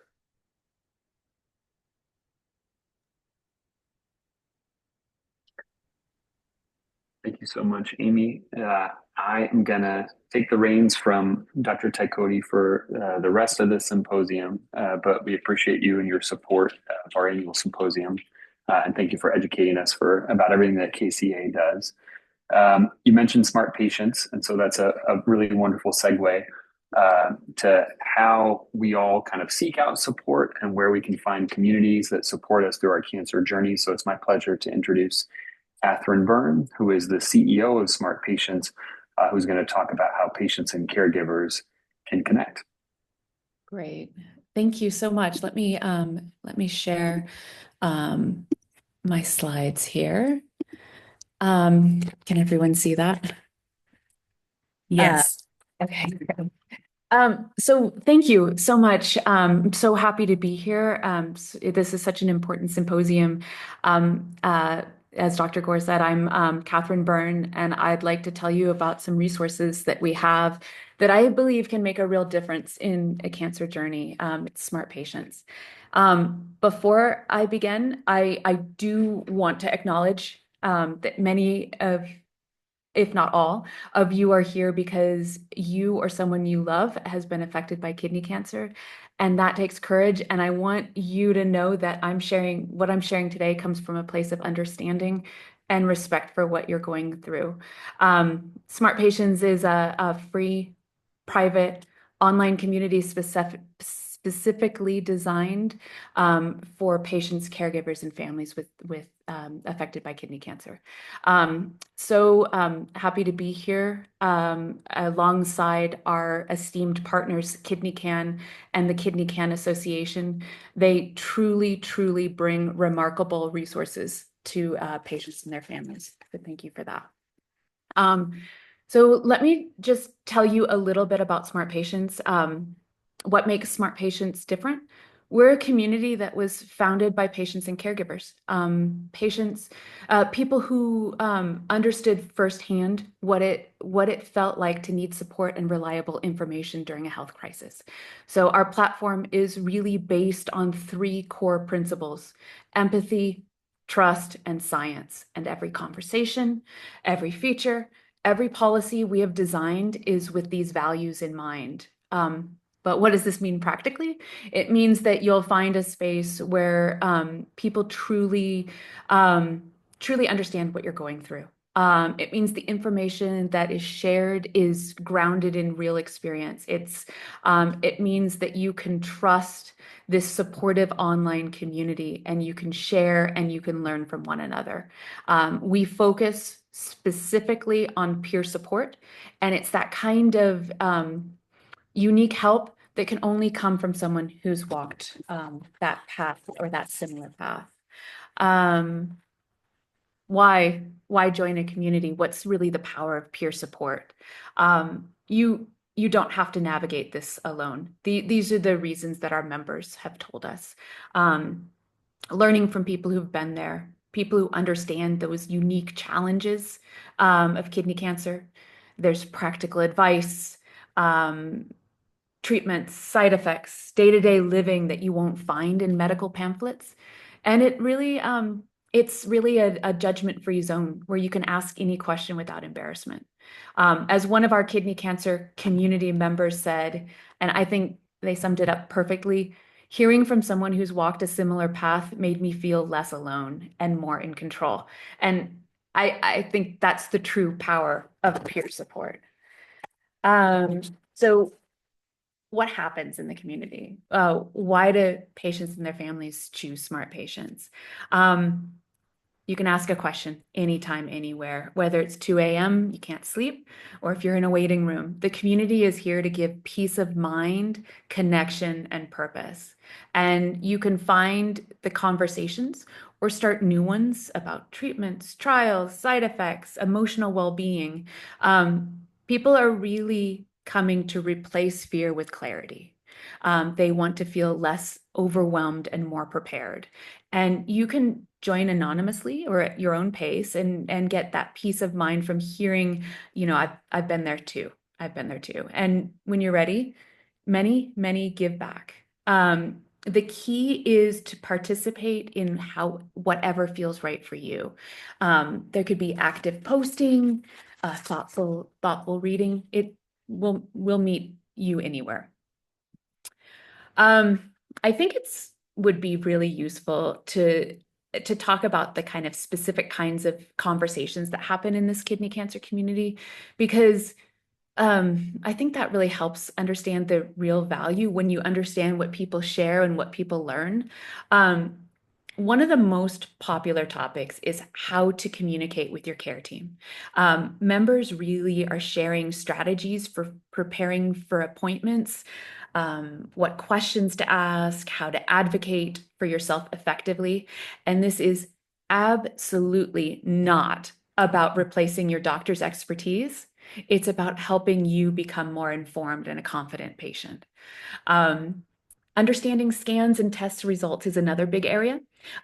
While we never provide medical interpretations, members can share their experiences with different types of scans, what to expect, how to cope with scanxiety, which is something that kidney cancer patients know all too well. Managing side effects is also incredibly practical. Sharing what's worked. Our members share what's worked for them and what didn't, and really maintaining that quality of life. Financial and emotional challenges that come with cancer is another topic, because they don't always get enough attention during medical appointments, but they're also a huge part of patient experience. Clinical trials and updates are regularly discussed. Members share their experiences about how they made that decision to participate, and they help each other stay informed about new developments. And we also spend a lot of time on what to expect after surgery or during surveillance, during maintenance. For many kidney cancer patients, maintenance can be just as challenging as active treatment, and having peers who understand this can really, really make a difference. Now, I know that this says ready to join us, but I'm going to step back just for a second and I'm going to address some concerns that you might have about joining an online health community, because privacy and safety are paramount to us. First, it's private. I'm just going to say that very, very loudly. It's safe and it's moderated. We have real people monitoring the conversations to make sure that they remain supportive and appropriate. We have strict policies about protecting personal information. We do not advertise and we do not promote. You can join anonymously. You can share only what you're comfortable sharing. Access is 24/7. It's always free. And I just want to put this out here one more time. We don't advertise and we don't promote. It's incredibly important to maintain a safe, trusted space. So if what I've shared resonates, joining is really simple. You can access the community through the 3 links that I've posted here with our partners. KidneyCAN, Bryan spoke about us so nicely. Thank you very much, Bryan. The Kidney Cancer Association. Thank you, Amy. It was lovely to hear your voice. And then also, if you're a member or you're getting treatment at the Fred Hutch Cancer Center, this is a QR code and link that you can use to join if you're feeling ready and you would like to participate with peer-to-peer support. And the QR codes all lead directly to these sign-up landing pages. I'm going to wrap up with this last slide. And I'm going to leave just one thought. Smart Patients is a space where you can feel heard, supported, and empowered. This is a really challenging time, and it doesn't have to be isolating. You can share and connect with people who've been there before you. I am happy to answer questions. I'll go back to this page, or I can take questions offline in chat. Dr. Gore, what do you? I do want to make sure we have time for everyone to have a short break, but if anyone does have any questions for Kathryn, please don't hesitate to use the chat. And I'll place the links there too. Thank you so much. I really appreciate being here. I know how difficult it can be for people to find their own community, so it's wonderful to have opportunities like this.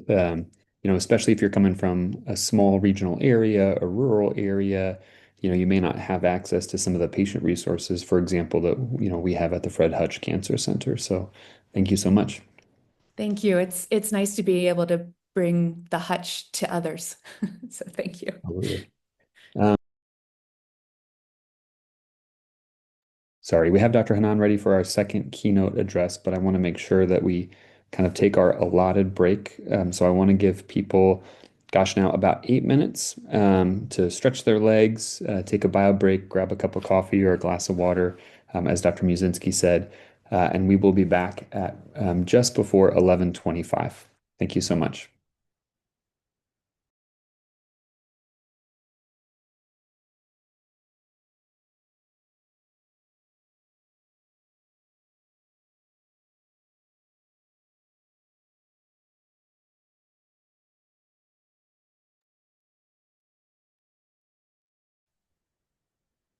All right. Thank you, everyone. I hope everyone got a chance to stretch their legs.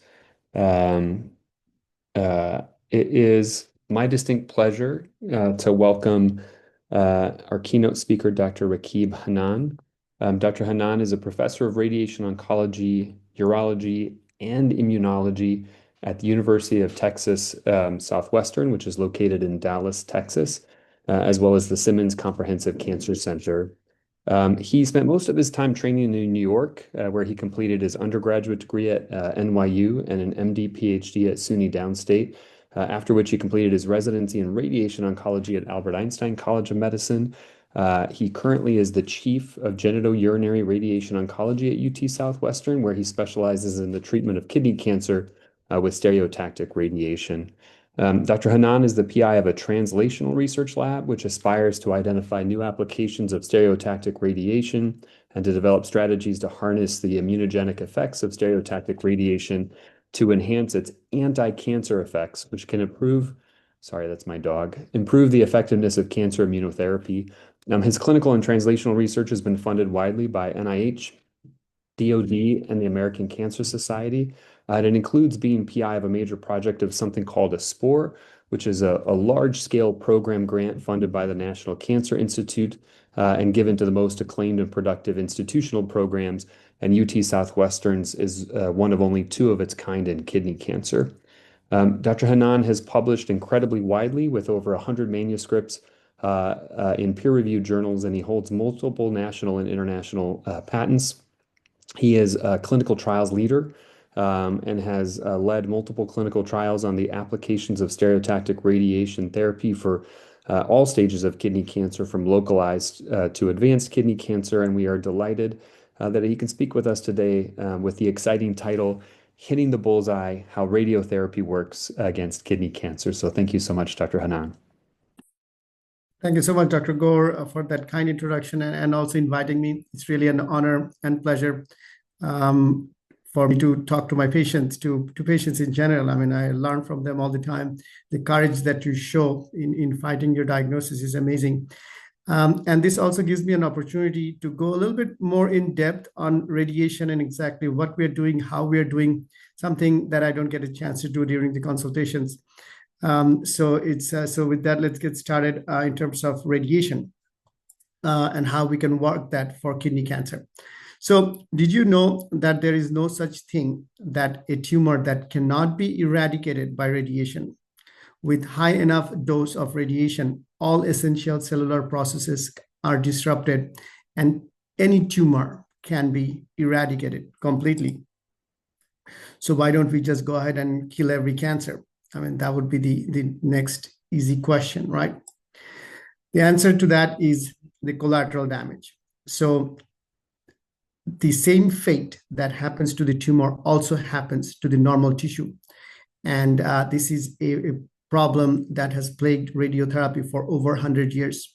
And the amount of radiation that we need to deliver to kill the tumor cells cannot be tolerated by the normal surrounding organs. So in that case, how do we focus the radiation then? You know, radiation is just like light.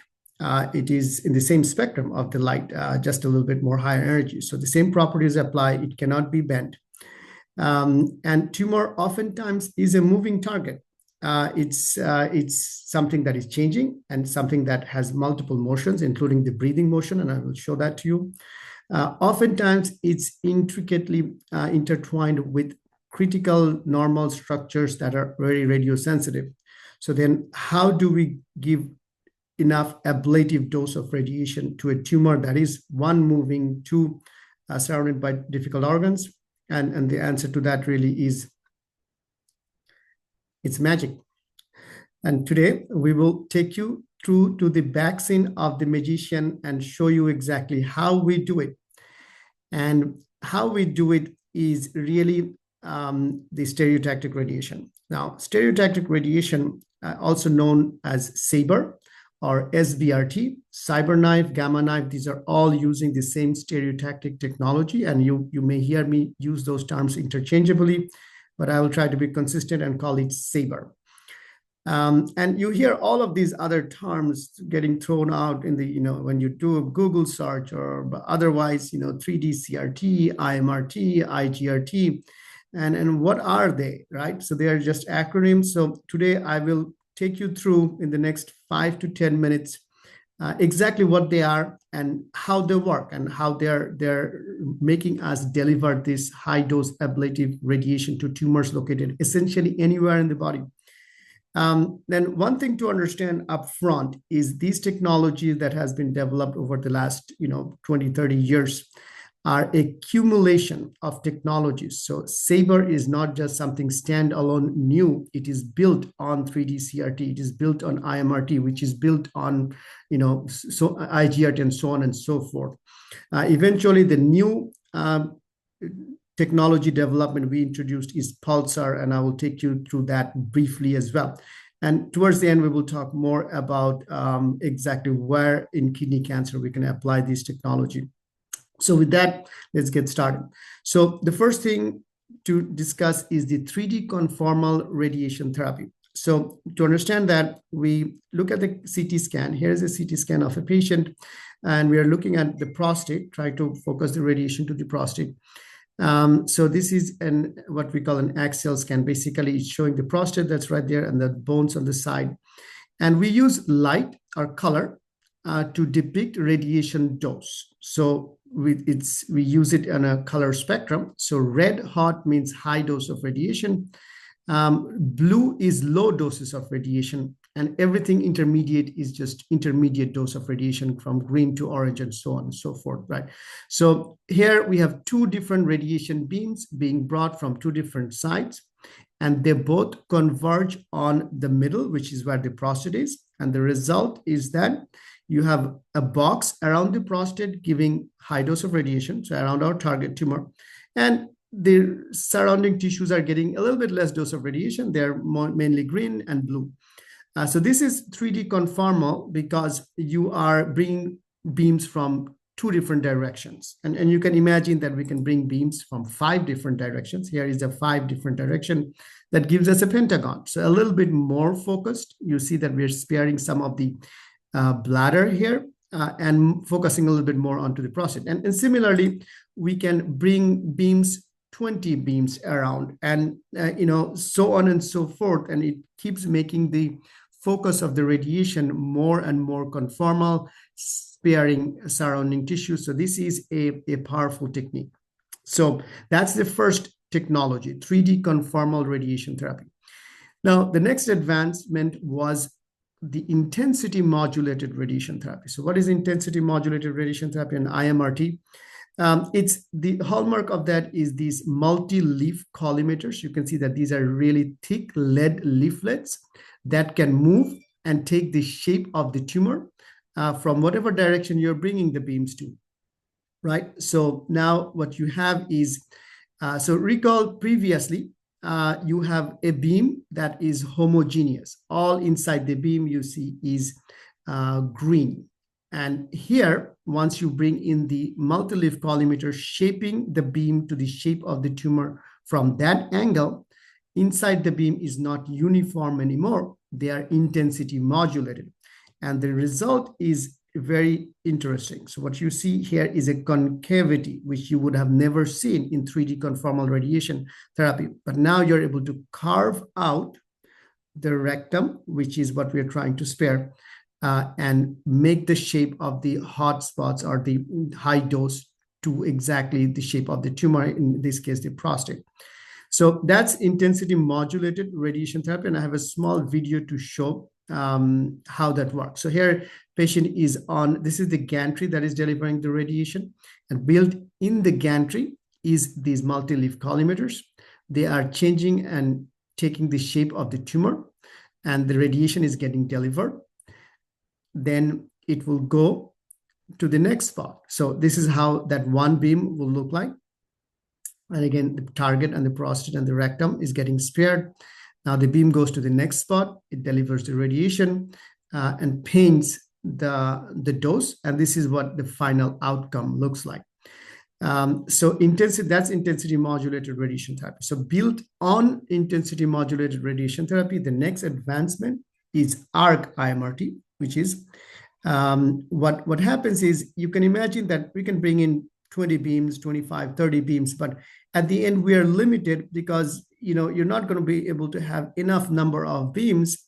Rather, if you make it an arc where you're continuously going around the patient in a smooth 360-degree arc, then you're taking the advantage of having an infinite number of beams.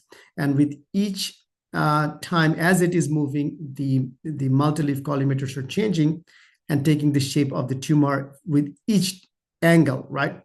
And here's a small video that describes that. So you can imagine that this now becomes an infinite number of beams. Here is a tumor that we are treating that is deeply seated in the abdomen, right next to the kidneys. That would be like a lymph node. And the multi-leaves are moving. You can see that. And as the gantry is moving on a continuous fashion, we are keep painting the dose to the tumor and able to spare the surrounding tissues. Here, both of the kidneys are spared adequately where the tumor became very red hot. So now we are able to deliver a dose ablative and still spare the normal tissues nearby. So this is ARC-IMRT, another very powerful tool that is built on previous advancements of IMRT and 3D conformal. You can see how this is integrating 3D conformal radiation as well. So the next issue is that you're delivering the high dose of radiation, but how do you know it's going to the right place? You need to be able to see that. And that is image-guided radiation therapy. So here you have the main middle thing, which is the gantry that delivers the radiation. In addition to the gantry, you see two arms on each side, right? One is an X-ray source and one is an X-ray detector. So what happens is once the beam is getting delivered, we can also send X-rays to see the exact location of where the beam is going. And that can generate a CT scan or a simple X-ray. And that's what is image-guided radiation therapy is. And it's kind of like the scope that gives us the location of the target and allows us to verify that the target is being hit each time. So that's image-guided radiation therapy. So now the next issue is, as I told you, tumors can move. Here is an example. You have a patient with a lung metastasis, and you can see how the lung metastasis is moving. Now you have to hit a target that is moving. And how do we do that?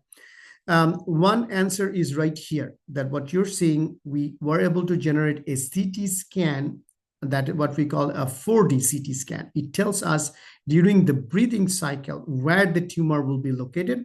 And once we know the location of where in the breathing cycle it is, we can control it with multiple techniques. And one of them is shown. So here is an example of kidney moving. So both kidneys you can see here, and they're moving quite a bit, on an average 1 to 2 centimeters actually, with breathing. So again, a challenge that has to be overcome. And this is one of the ways we overcome it. This is called tumor tracking. So we are able to send X-rays during the breathing and locate the tumor, and then have the gantry and the delivery of the radiation track the tumor. So this is tumor tracking. There are multiple other mechanisms or methods that we have developed on how to take care of motion of the target, but this is just one of them. So with all of that culminated together, and one more thing, which is the stereotactic precision, which is brought in by this. You can see that there is a body frame around the patient. This sort of brings the GPS tracking much closer to the tumor. And that's what allows us to do stereotactic radiation and SABR. And here you see a tumor that is deeply seated in the thorax next to critical organs like the esophagus, the pipe that you use to eat and swallow food, and the windpipes and the spinal cord. But still we are able to deliver very high ablative dose. With the ability to focus the radiation, we can now deliver the radiation in just 1 to 5 treatments. We don't have to do it over 6 weeks or 8 weeks. 1 to 5 treatments is not just convenient, but it's also more effective because we are delivering higher dose at each time. Very minimal collateral damage overall, less than 5% risk of high-grade side effects. Completely non-invasive, convenient, and also cost-effective, and that is SABR. And that does need technology, and here at UT Southwestern, we have ample technology to be able to deliver the radiation with different precision. Here we have MRI-guided radiation as well, CyberKnife, Gamma Knife, and the number of them. So now we are ready to hit the bullseye, and we are ready to treat kidney cancer. So what can SABR do for us for kidney cancer? So we applied SABR to primary kidney tumors. So these are tumors growing in the kidney that have not metastasized. And in a small phase 2 trial, we have shown that we can completely cure these cancers 95% of the time. In our first clinical trial, the numbers actually have improved since then. So numbers now are around 98 to 99% of the time. And the rate of grade 2 or higher side effects were 0% in this clinical trial. So this is how effective and powerful this SABR can be for kidney cancer. So one more technological advance to talk about, which is Pulsar. So what is Pulsar? Pulsar is personalized, ultrafractionated, stereotactic adaptive radiation. So the key word here is adaptation. Tumor changes. As we try to treat it, it can mutate, it can grow, it can shrink, it is changing. So we have to adapt our radiation to it as well. The most common change of the tumor is the change in size. Typically it is shrinking, but sometimes tumor can grow bigger as well, even during the radiation. And you can imagine that if we don't change our radiation fields, as a tumor shrinks, now the normal tissue that was next to it is coming in the field of radiation. Used to be that we make one plan of radiation and the same plan we deliver all throughout. But as the tumor shrinks, if we don't adapt our radiation field and plan, we are going to now treat normal tissue and impart unnecessary toxicities. So adapting to position and shape. And then just to give you a real life example, you can imagine here is Mick Jagger's with no adaptation at age 20. This is how he looks like, right? But without any adaptation at age 50, this is how he would look like, right? I mean, he could use some facelifting and other things, but with adaptation, this is how you would look. You would look exactly the same as you looked at the age of 20. So anecdotes and humor aside, on a tumor, what it could be is you have a tumor, you give it a high dose of radiation, and let's say the next time you see it, it's grown bigger. For whatever reason, it could be inflammation or edema or swelling, or it could be tumor's resistance. So then you design another radiation field to give it even higher dose of radiation or add a radiosensitizer, either chemotherapy or something else. And then you see you're able to control the tumor and it keeps shrinking as you give radiation, and then you completely get rid of it with another consolidated treatment. On the other hand, typically what we see is tumor is shrinking. Again, tumor shrinking meaning change. We have to adapt our radiation fields. We adapt, but now maybe we give less dose of radiation. And eventually that is able to get rid of the tumor. And eventually you're giving less dose of radiation, more focused and less side effects to our patients. So this is an example of adapting to shape. And to bring you a real life example, this is a patient we have treated now about 2.5 to 3 years ago, 2 years ago approximately. You can see this tumor, this is starting from the kidney, but it has invaded clearly into the liver. And as a result, this patient was not a surgical candidate. And this ginormous tumor is really surrounded by all bowels and small bowels, which makes it really difficult for us to give it high enough dose of radiation to control this tumor. So we applied adaptive radiation to this. So adaptive SABR, the first radiation dose, this is how we planned it. You see that the periphery is blue. So we kept the periphery purposely cold so we can meet the constraint for the normal structures around it. But inside, we made it really hot. And this is a very high dose of radiation inside, where there is no chance of harming the normal tissues. So we started with that, and we gave it a whole month to bring in the next dose of radiation, enough time for the tumor to the radiation effect to take place and the tumor to shrink. And then we kept giving radiation every month, each time we planned and we adapted. And what we have seen over the 5 treatments is that each time we gave radiation, a month later, the tumor kept shrinking. We kept shrinking our radiation field with it. And eventually we shrunk it enough that we could now deliver a very high dose to the entire residual tumor and still spare the normal tissues. And now almost a year and a half later, this is a patient who actually had metastatic cancer as well and was on checkpoint inhibitor immunotherapy. And by treating the primary, we now control not only the primary, you can see that the tumor is shrinking even out of the liver, but also we made immunotherapy work better for this patient, so the patient still remains in remission. It reminded me of that saying coming from Voltaire, that with great power comes great responsibility. You think that that sayings came from your Uncle Ben, from our neighborhood Spider-Man's uncle, but it's not the case. It's actually coming from Voltaire. It's the onus is now on to us to really integrate this to improve the patient care, integrated with surgery and integrated with available systemic therapies to improve the lives and outcomes for our patients. So adaptation not just have to be to the tumor size and shape. It could be to tumor histology, tumor grade, genetic mutations. It could be to the tumor microenvironment, or it could be to the host. So the adaptation concept is very dynamic and flexible. And as we learn more about the tumor, we can adapt based on that.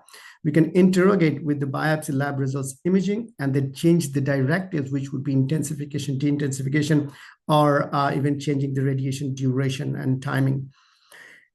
So benefits of Pulsar, one is the split course treatment. So the same SABR, we're just spacing it out over in time. It is one, less toxic. Two, it allows the tumor to respond and we can respond or adapt to it.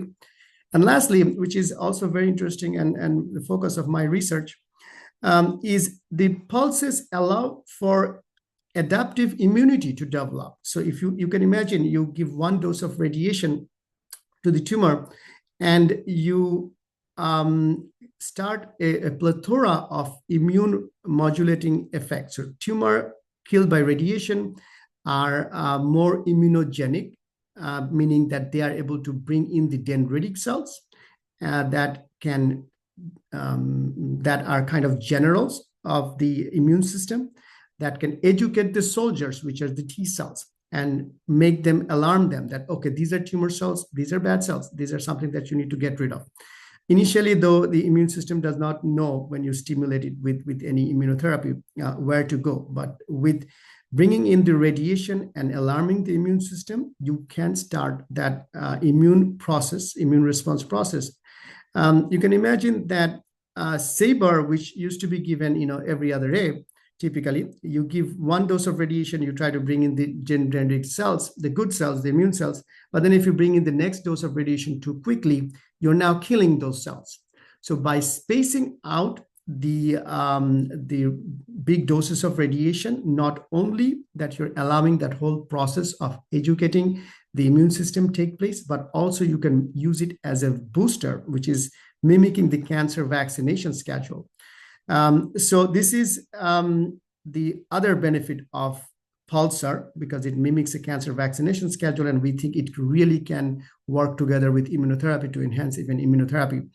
I'll give you one example of what we see as an abscopal effect. So in this patient, let's say, has 3 tumors, A, B, and C. We radiate one tumor, and then oftentimes we have seen, not oftentimes, actually rarely, we have seen that B and C also regresses. And this happens more frequently when the patient is on immunotherapy. Studies have shown in the animal models that these effect, called abscopal effect, meaning effect of radiation out away from the radiated field, is really mediated by an immune response. So this is really an active field of research, and we have a phase 1 to phase 2 clinical trial where we are taking patients with metastatic kidney cancer that are on immune checkpoint immunotherapy. They have progressed to 1, 2, or 3 sites. So we keep the immunotherapy on, and we do exactly that, give pulsed radiation to the tumors. At the same time, we inject the tumors with a sting agonist.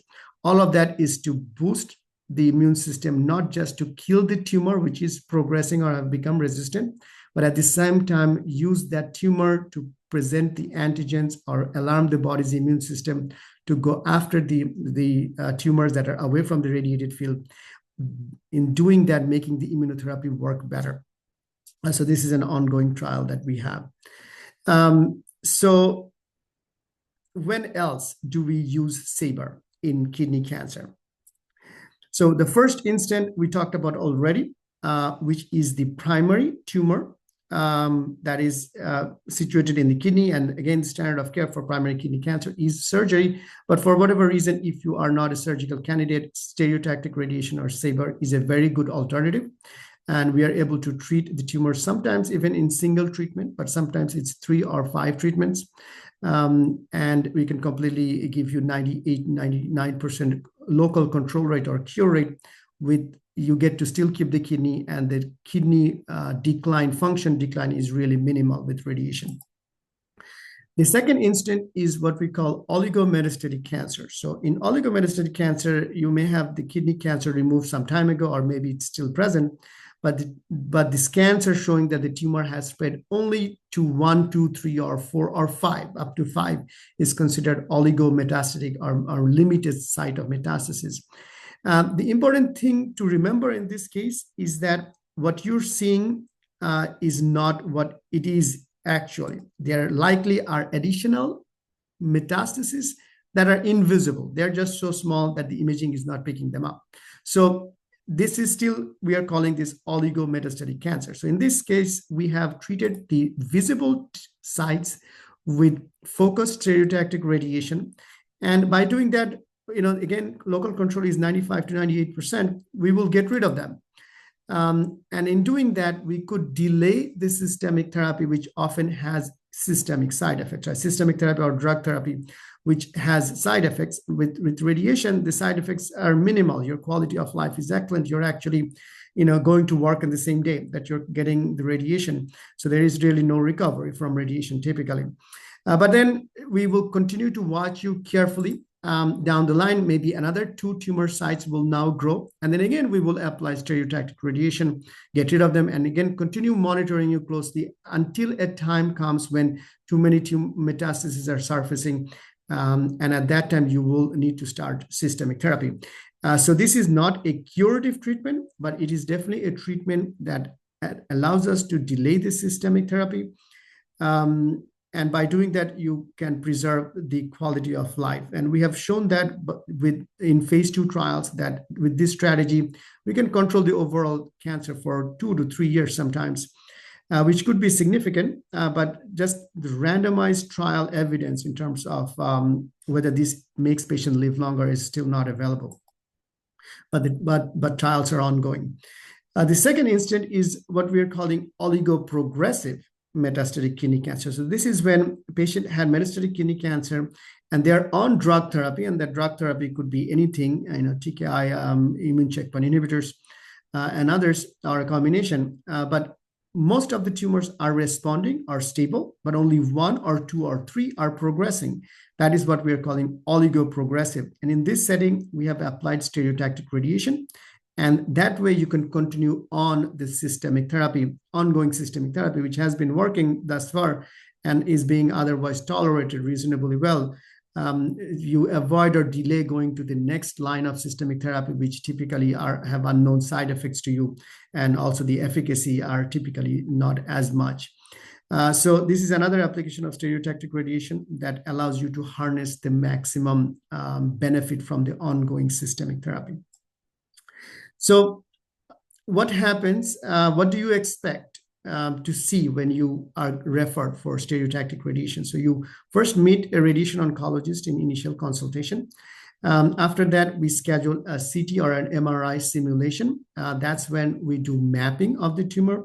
We would often make different devices like a face mask to immobilize, or it really depends on what location of the tumor is. We will make a vacuum bag that molds to the shape of your body so that we can bring you back into the same position. And then we do a CT scan or an MRI. The whole process takes approximately about an hour. Then on the background, another 1 to 2 weeks it takes for us to very carefully optimize the radiation plan. All that technology we described goes on in the background with very sophisticated computer algorithms. And then we generate a radiation plan. That plan gets evaluated by us radiation oncologists. There's a lot of back and forth work happens with the radiation dosimetrist and physicist. We carefully contour out or delineate what is tumor, what needs high dose, what is normal tissue, and how much it can tolerate. All of that gets optimized with back and forth planning to generate the best deliverable plan. That plan then gets treated or given a dry run on the machine with what we call a phantom, to make sure the plan we generated is actually deliverable and is delivered according to what we generated. All of that happens and takes about 1 to 2 weeks. And then we bring you in for the radiation treatment. The treatment itself also takes about an hour, where we again put you back into the same position. The delivery of the radiation, again, you will see the gantry going around you several times. Typically, the images are first taken, the CT scan or the X-rays. Typically, it is the CT scans. And then I am behind the scene, and we are approving and making sure the target is aligned well before we turn on the radiation. The entire treatment takes approximately an hour. You can expect mild and transient nausea or tiredness, again, depending really on the location of where the tumor is. Really no limitations on activity or diet for this, typically. And the late side effects, so the late side effects of radiation can happen anytime between 6 months to 2 years. So it's not just something that is transient. So there can be late side effects, but again, the chance of the late side effects are also on the order of really 2 to 3% that are grade 3 or higher or serious side effects. So overall, to summarize, the indications of the radiation are we can treat tumors that are in the kidney, especially when surgery is not possible. Treating oligometastasis is investigated in phase 2 clinical trials. It hasn't been investigated yet in phase 3 trials, but phase 2 trial data appear fairly promising. Similarly, oligoprogression is when the drug therapy is working mostly, but it's not working in 1, 2, or 3 sites. And at that time, we can give stereotactic radiation to control those resistant sites and make the drug therapy work longer. This has also been proven beneficial in phase 2 trials, but has not been investigated in phase 3 clinical trials yet. We are actually working now to design a phase 3 randomized trial for it. And then there are a number of other indications, such as palliation of pain, bleeding, any other symptoms that you can think of that is coming from cancer can be palliated or effectively treated with radiation therapy, including brain metastasis, which is actually a standard of care to use stereotactic radiation in brain metastasis. There are a number of investigational applications of radiation that I did not bring in. One of them being we're exploring applying the stereotactic radiation for the treatment of IVC tumor thrombus. That is when the tumor is tracking through the inferior vena cava, one of the big veins, making it very difficult for surgeons to go in and take them out. The other investigational application I alluded to is the strategic combination of it with immunotherapy to make immunotherapy work better. So all of those will require more clinical trials and data before they are routinely applied to the clinic. Most importantly, SABR or radiation for kidney cancer is a multidisciplinary decision. We are working closely with medical oncologists and neurologists in what is the best way of integrating it to make it most effective for the overall outcome for the patients with kidney cancer.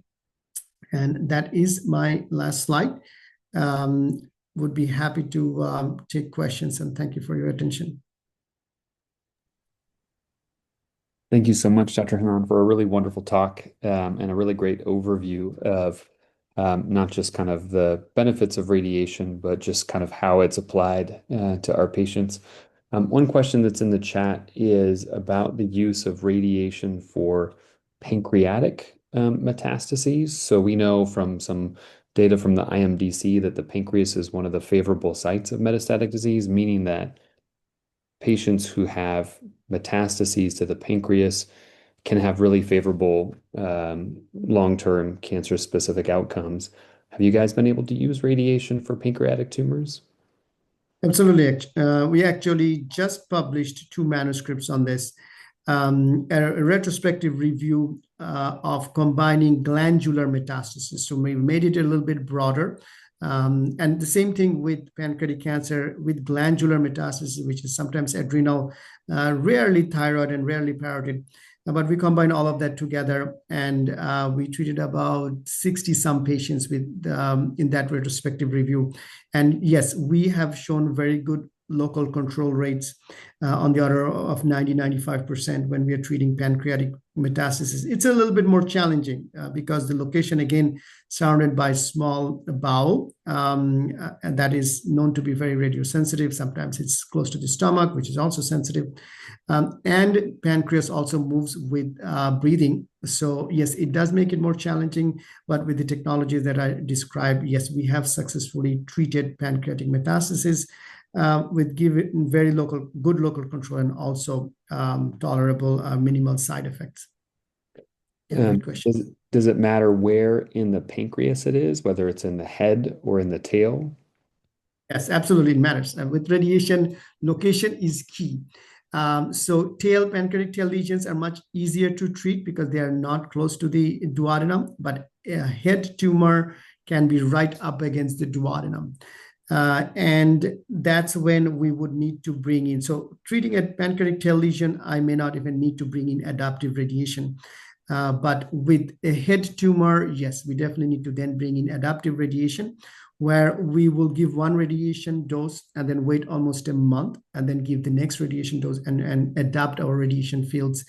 But yes, very important to know the location very accurately to be able to know and pick the right technology to be able to control it. And, can I imagine if there would be a location or a size that would make it not possible to radiate? Yes, in pancreatic head, there could be, given the size and location, it may not be possible to radiate. That is, I mean, again, with newer and newer technologies, this is improving. For example, we now have MR-guided radiation. So with MRI, now I can see very clearly where that boundary of duodenum and the boundary of tumor is. That gives me more strength in delivering the dose that I need to deliver. One question I have is, as a surgeon, we think a lot about how radiation oncologists can work with medical oncologists to identify synergies. Can you speak to how you and your colleagues are using radiation to optimize surgery for some patients? Oh, yeah, absolutely. Thank you for asking that question. Yes, so we have completed a phase 2 trial that we will hopefully publish very soon. I alluded to it briefly. We are giving radiation to the thrombus that are very high, level 2, level 3, level 4 thrombus. Level 4 thrombus is where the tumor has traveled through the inferior vena cava all the way to the heart. And as you know, those surgeries become so much more challenging because of the cardiopulmonary resuscitation or bypass that you have to do. And so we have radiated the tumor thrombus, and then surgeons attempted the surgery and did the surgery and took out whatever thrombus they can take out.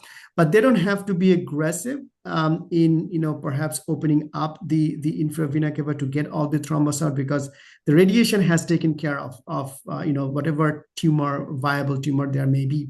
So that's what was a very phase 2 feasibility trial that we will publish soon. And the future trials, what I would like to explore is something like this setting where you have a level 3 or 4 IVC thrombus patient, right? And now this patient has also comorbidities, and now they're not able to go through such an extensive surgery.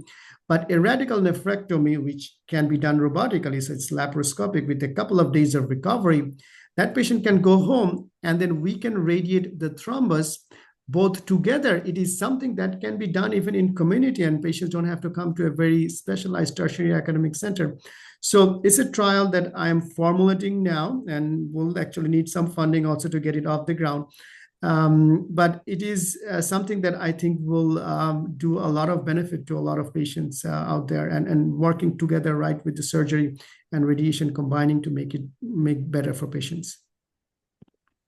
Absolutely. One of the questions in the chat is, I think, to sort of broaden it a little bit, is a very common question we get about radiation is that if someone has pelvic radiation, the example in the chat is about treating tumors in the sacrum. and there are some bowel-related side effects like diarrhea, how long can a patient expect that to persist? How do you counsel patients about the length of some of the side effects? Yeah, good question. We often see that. Like I mentioned, nausea can happen a little bit, tiredness, fatigue can happen a little bit, diarrhea can also happen.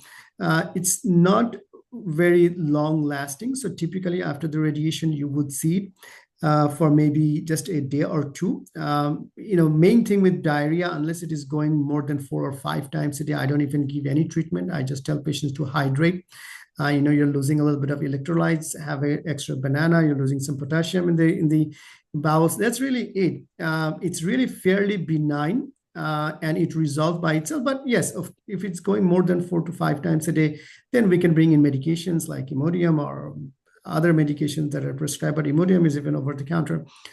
These are not the side effects that I worry about. And typically with stereotactic radiation, because it's focused, these are also not very common. What I do worry about is the late side effects of whether the bowel is damaged or whether we are inducing an ulcer in the bowel. Those happens very rarely, 1 to 2% of the time. When they happen, they typically resolve by itself. But transient diarrhea is sometimes expected if you're treating a pelvic tumor and an abdominal tumor, and that's something that's fairly benign and easy to manage. Any other questions in the chat? Well, Dr. Hannan, we really appreciate the time that you've devoted to educating us and sharing some of your incredibly novel work. So thank you so much, and I hope you enjoy the rest of your day. Absolutely. It has been really a pleasure and honor, and I'm always glad to talk to our patients and get feedback. So I appreciate you inviting me. Thank you. Thank you. Our next speaker comes from our own institution, hailing originally before coming to the Hutch from the East Coast. Dr. Dongwoo Kang is an exercise physiologist and PhD, and has done some really tremendous work highlighting the importance of exercise in the management of cancer patients, sort of exercise as medicine, as his title would suggest. So Dr. Kang, thank you so much for joining us today.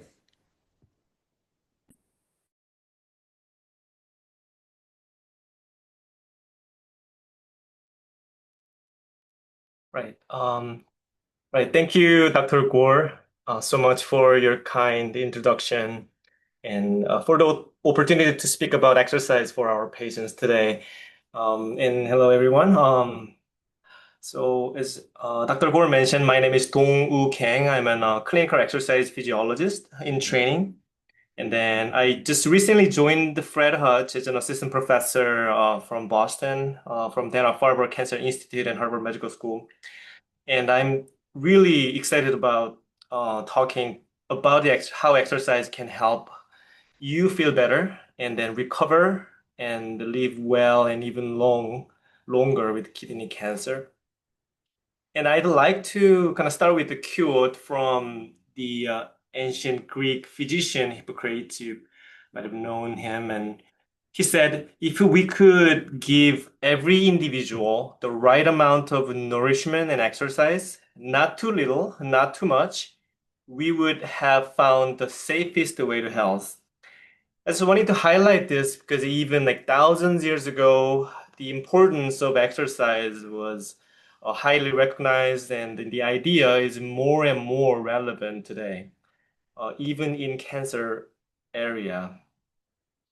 So my goal today is to provide you with some overview of why exercise is important, some of which might be some things that you never knew, and some guidelines to follow, and then some resources you can use. So in the past, the advice for cancer patients was to rest most of the time.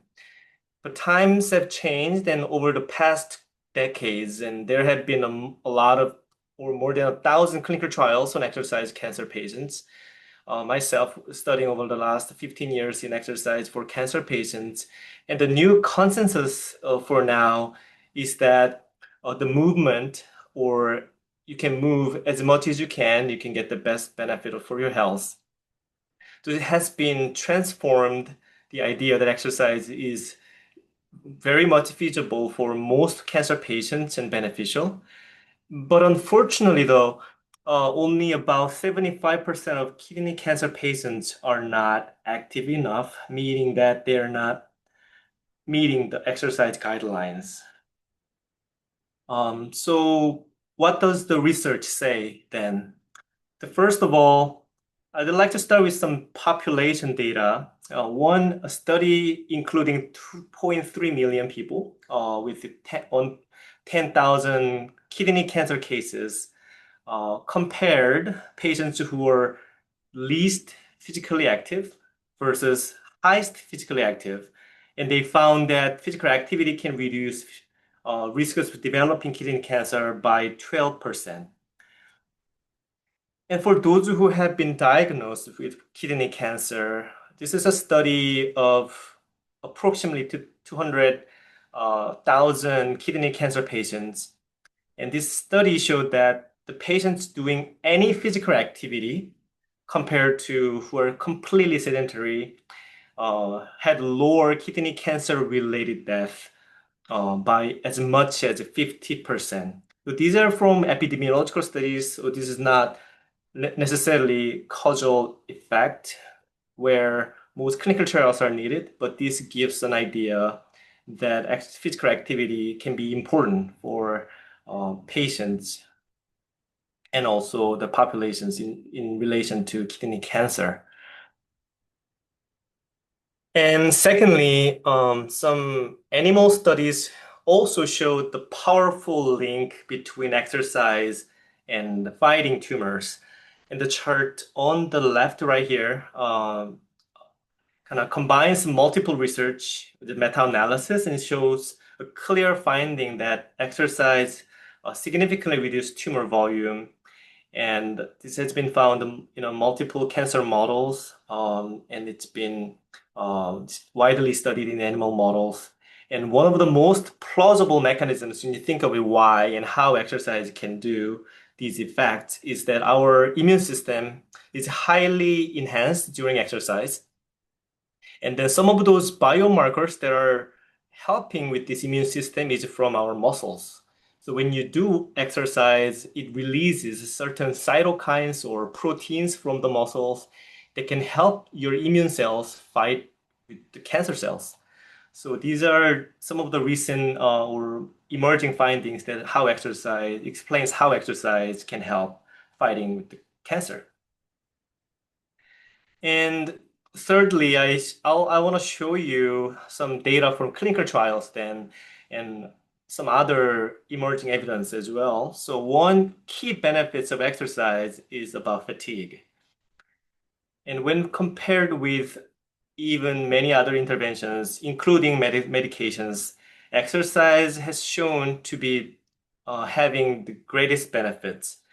And then this is in a sense that quite counterintuitive, you can think of it, because many cancer patients are likely to be fatigued. There's chronic fatigue, acute fatigue from treatments, and then you might get into this vicious cycle that you don't want to do exercise. Maybe exercise might be the last thing you want to do because you're so fatigued, you don't have energy. But the evidence is showing that if you get to do more physically active, actually your fatigue level goes down in a greatest degree. And on the right side, this is showing that, so from the left bar to the right bar, this is showing there's the least or completely sedentary patients on the lightest bar. On the right, the bar in navy is the patients who are even doing more exercise than it's recommended. You can see these are the fatigue levels for each patient groups, and exercise has a dose response effect on reducing fatigue. So the more you're physically active, the less you're physically fatigued. So this is really strong evidence we have found in many different cancer settings. And another very important outcome we are investigating is quality of life. So this is recent study I'm going to show you is 703 kidney cancer survivors. And then we see that there's a strong link between exercise and quality of life. And when we look at this, and it's similarly on the left is completely sedentary patients. On the right side, the patients who are even doing more exercise than recommended. And it's even more obvious when we look at these red bars right now when we were comparing patients with comorbidities. So a lot of kidney cancer patients have different comorbidities, and if they have more, and if they can become more physically active, and then especially when they're sedentary versus doing any type of exercise, the benefits on their quality of life is quite substantial, almost twice. So this is kind of to be noted that for those patients who are with comorbidities are even getting more benefits, improving their quality of life with physical activity. And this is also very important to discuss about kidney function. So one of the benefits or mechanisms how exercise can help with kidney function is exercise is physiologically improving cardiac health and circulation, which lead to an improved the oxygen and nutrient supply to the kidneys that help your kidney function better. And then also exercise can improve blood pressure control and improve blood vessel elasticity, and then shear stress on artery walls can help your blood pressure. And it also builds muscles, and which helps with metabolism. And repeatedly, we found that exercise can reduce inflammation, which helps muscle-releasing biomarkers. And then metabolic dysregulations can be reduced with exercise, and it can help with glucose control, one of the mechanisms that we found. And there's some emerging evidence that I'm particularly very interested in. And some of the recent studies, this study has involved approximately 300 patients who are receiving immunotherapy, including lung cancer, melanoma, even RCC. And they found that it's also compared to patients who are least physically active versus moderate and vigorous, their immune-related adverse events is up to 66 to 81% lower in the patients who are physically active. This is relatively new evidence that we found in the immunotherapy area. And even more so, they followed up these patients up to 36 months during their immunotherapy period. And then the patients who are highly physically active had a highest survival rate compared to the moderate or moderately or low physically active patients, down to 37%.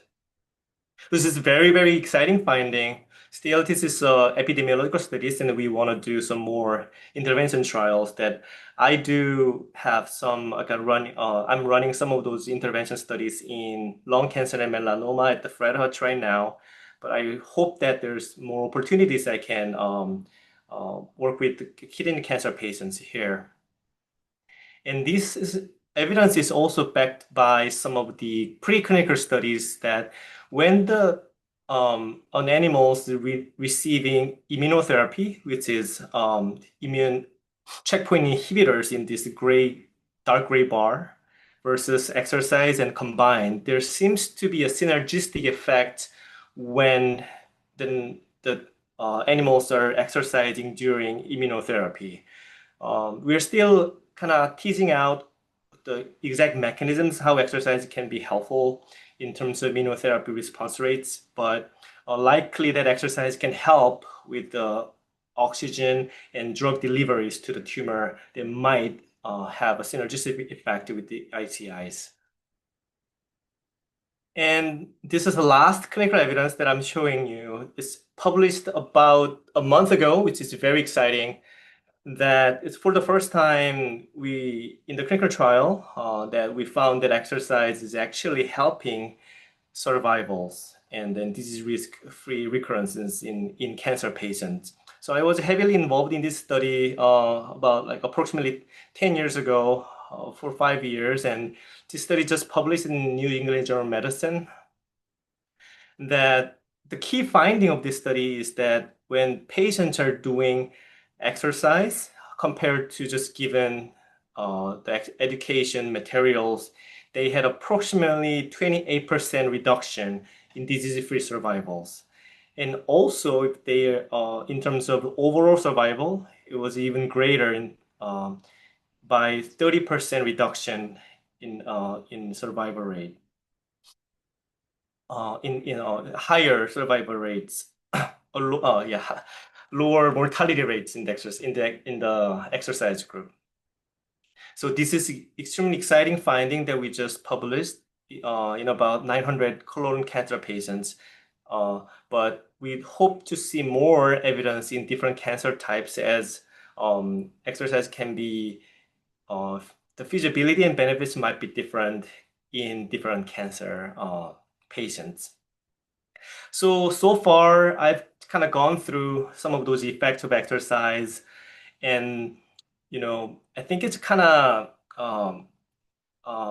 important to kind of get some exercise. Now we have known that the exercise is important, so I'd like to kind of have everyone just do a little bit of exercise. We call it snack exercise, a really quick exercise. If you're sitting, I think I'm assuming everybody is sitting too long today. So if you can, physically able to, I hope you can stand up from your chair, and then let's do 10 chair sit up or chair stand up together with me. So everybody stand up. If Dr. Gore and then Dr. Tykodi can do, everybody, even panelists, you can join me.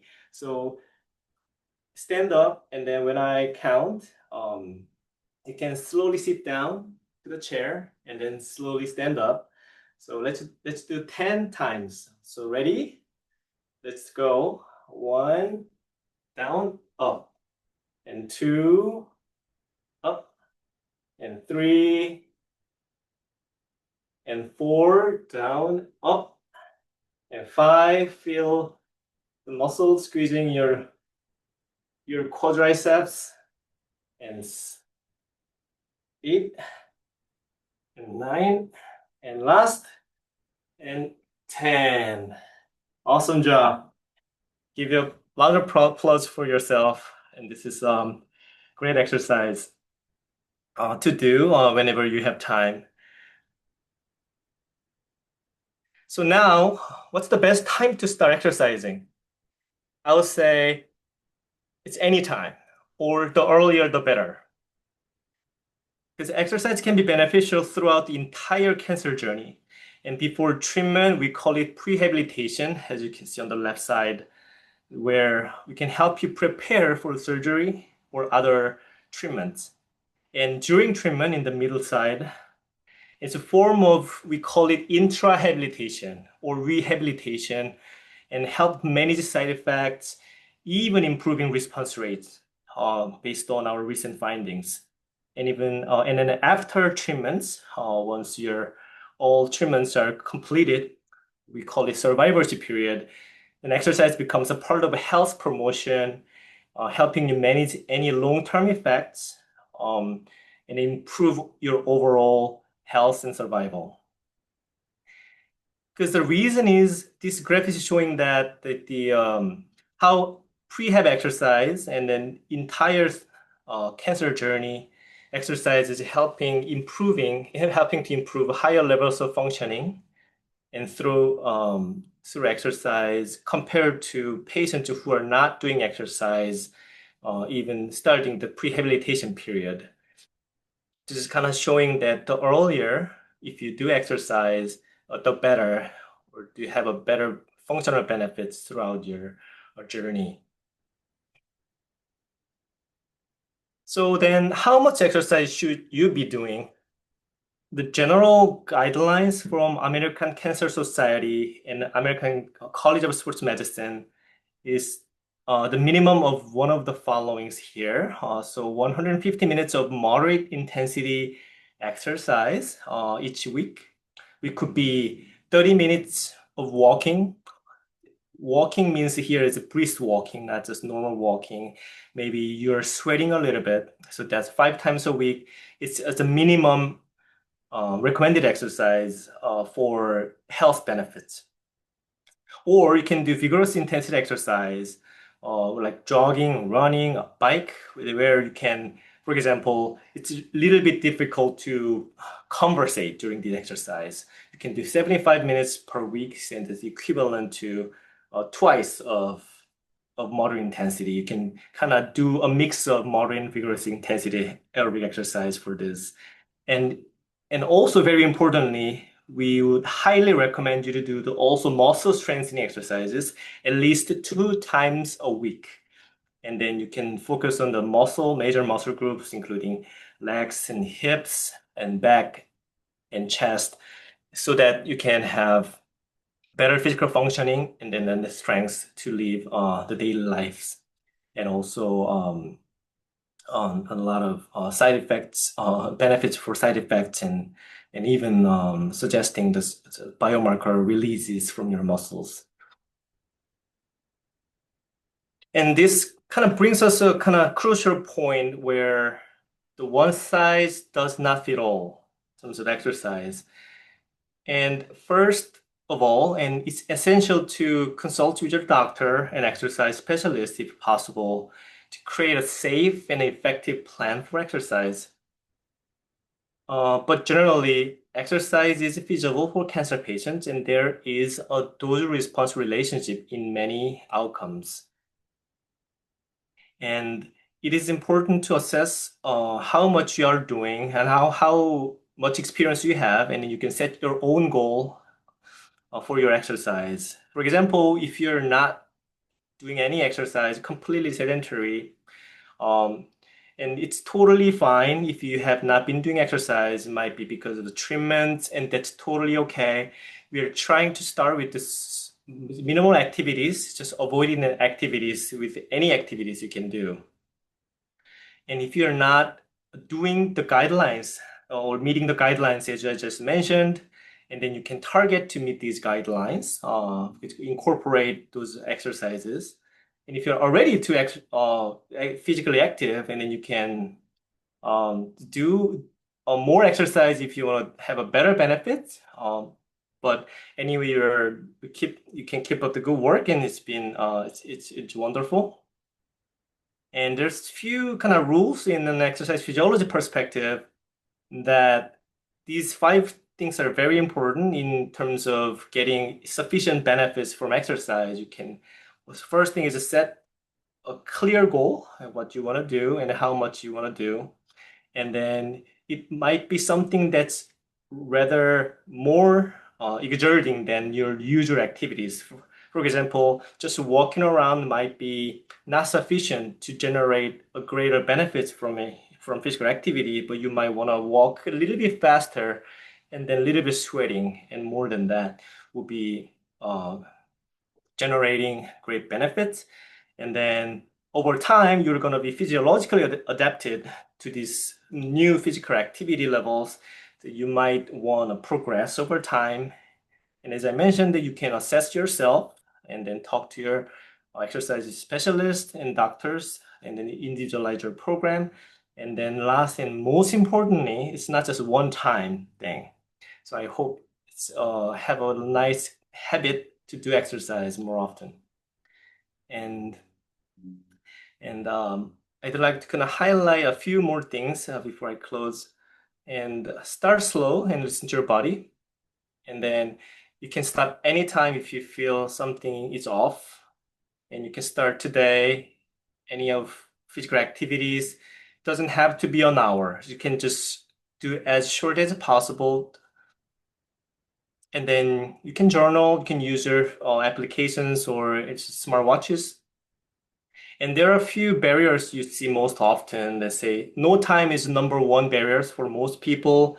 So let's say just do like a 10 minutes every day, and then you can improve a little by little. Too tired is also very common.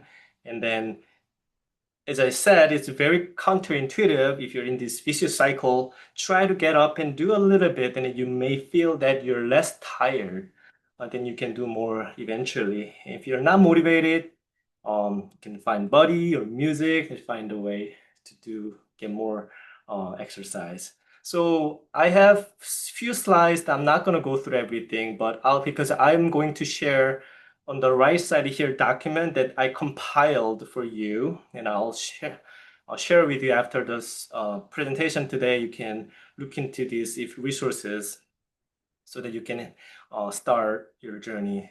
So finally, I want to kind of mention that exercise has now become an essential part for your cancer journey. You can think of it as a pill that has various benefits with minimal side effects.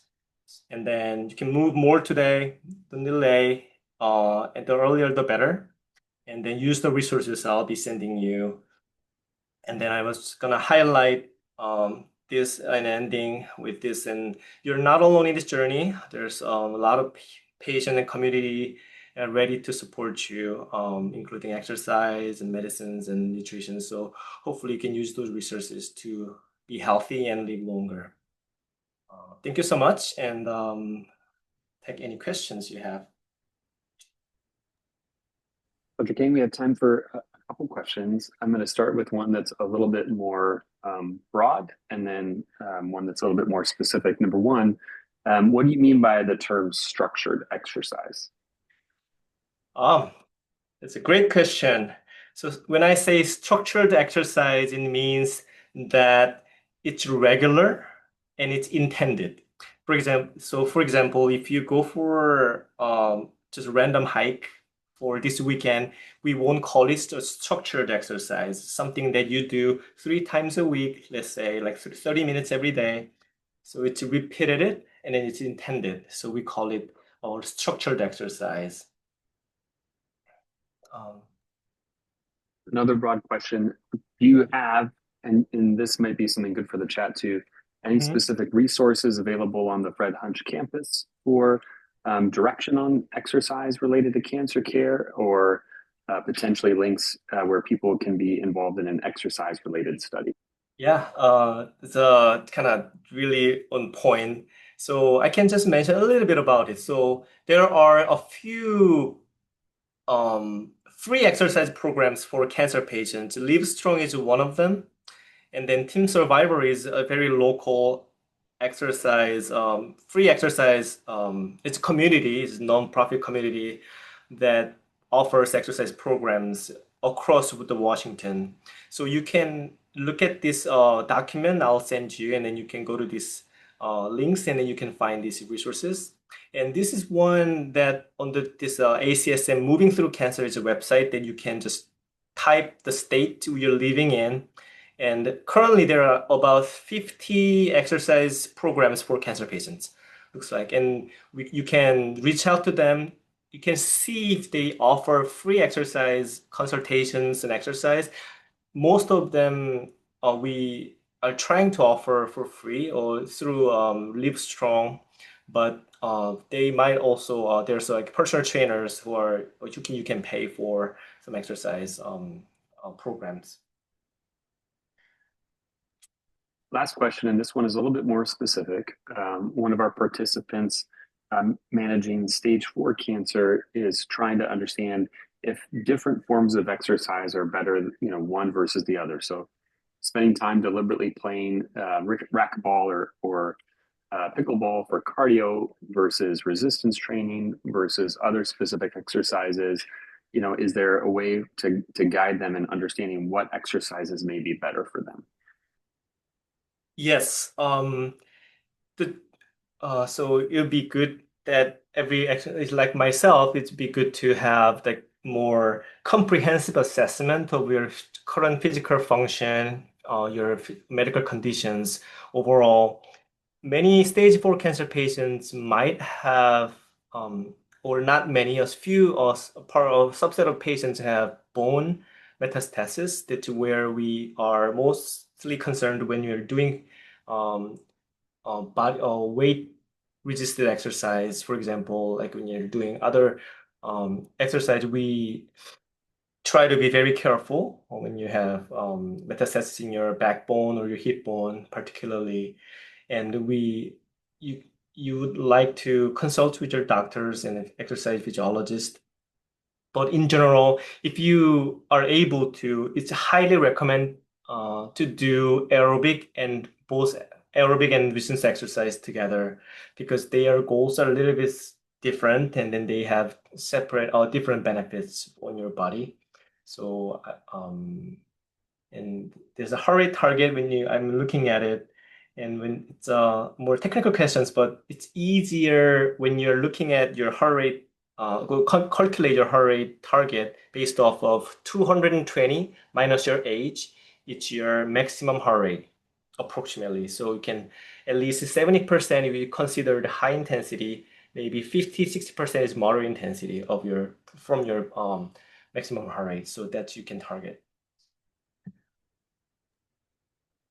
King, thank you so much for your guidance and recommendations and support. We really appreciate you spending some time with us. Yeah, thank you so much, Dr. Gore. Our last speaker before our closing remarks is our Director of Philanthropic Gifts at the Fred Hutch Cancer Center, and I'm pleased to introduce Megan Little.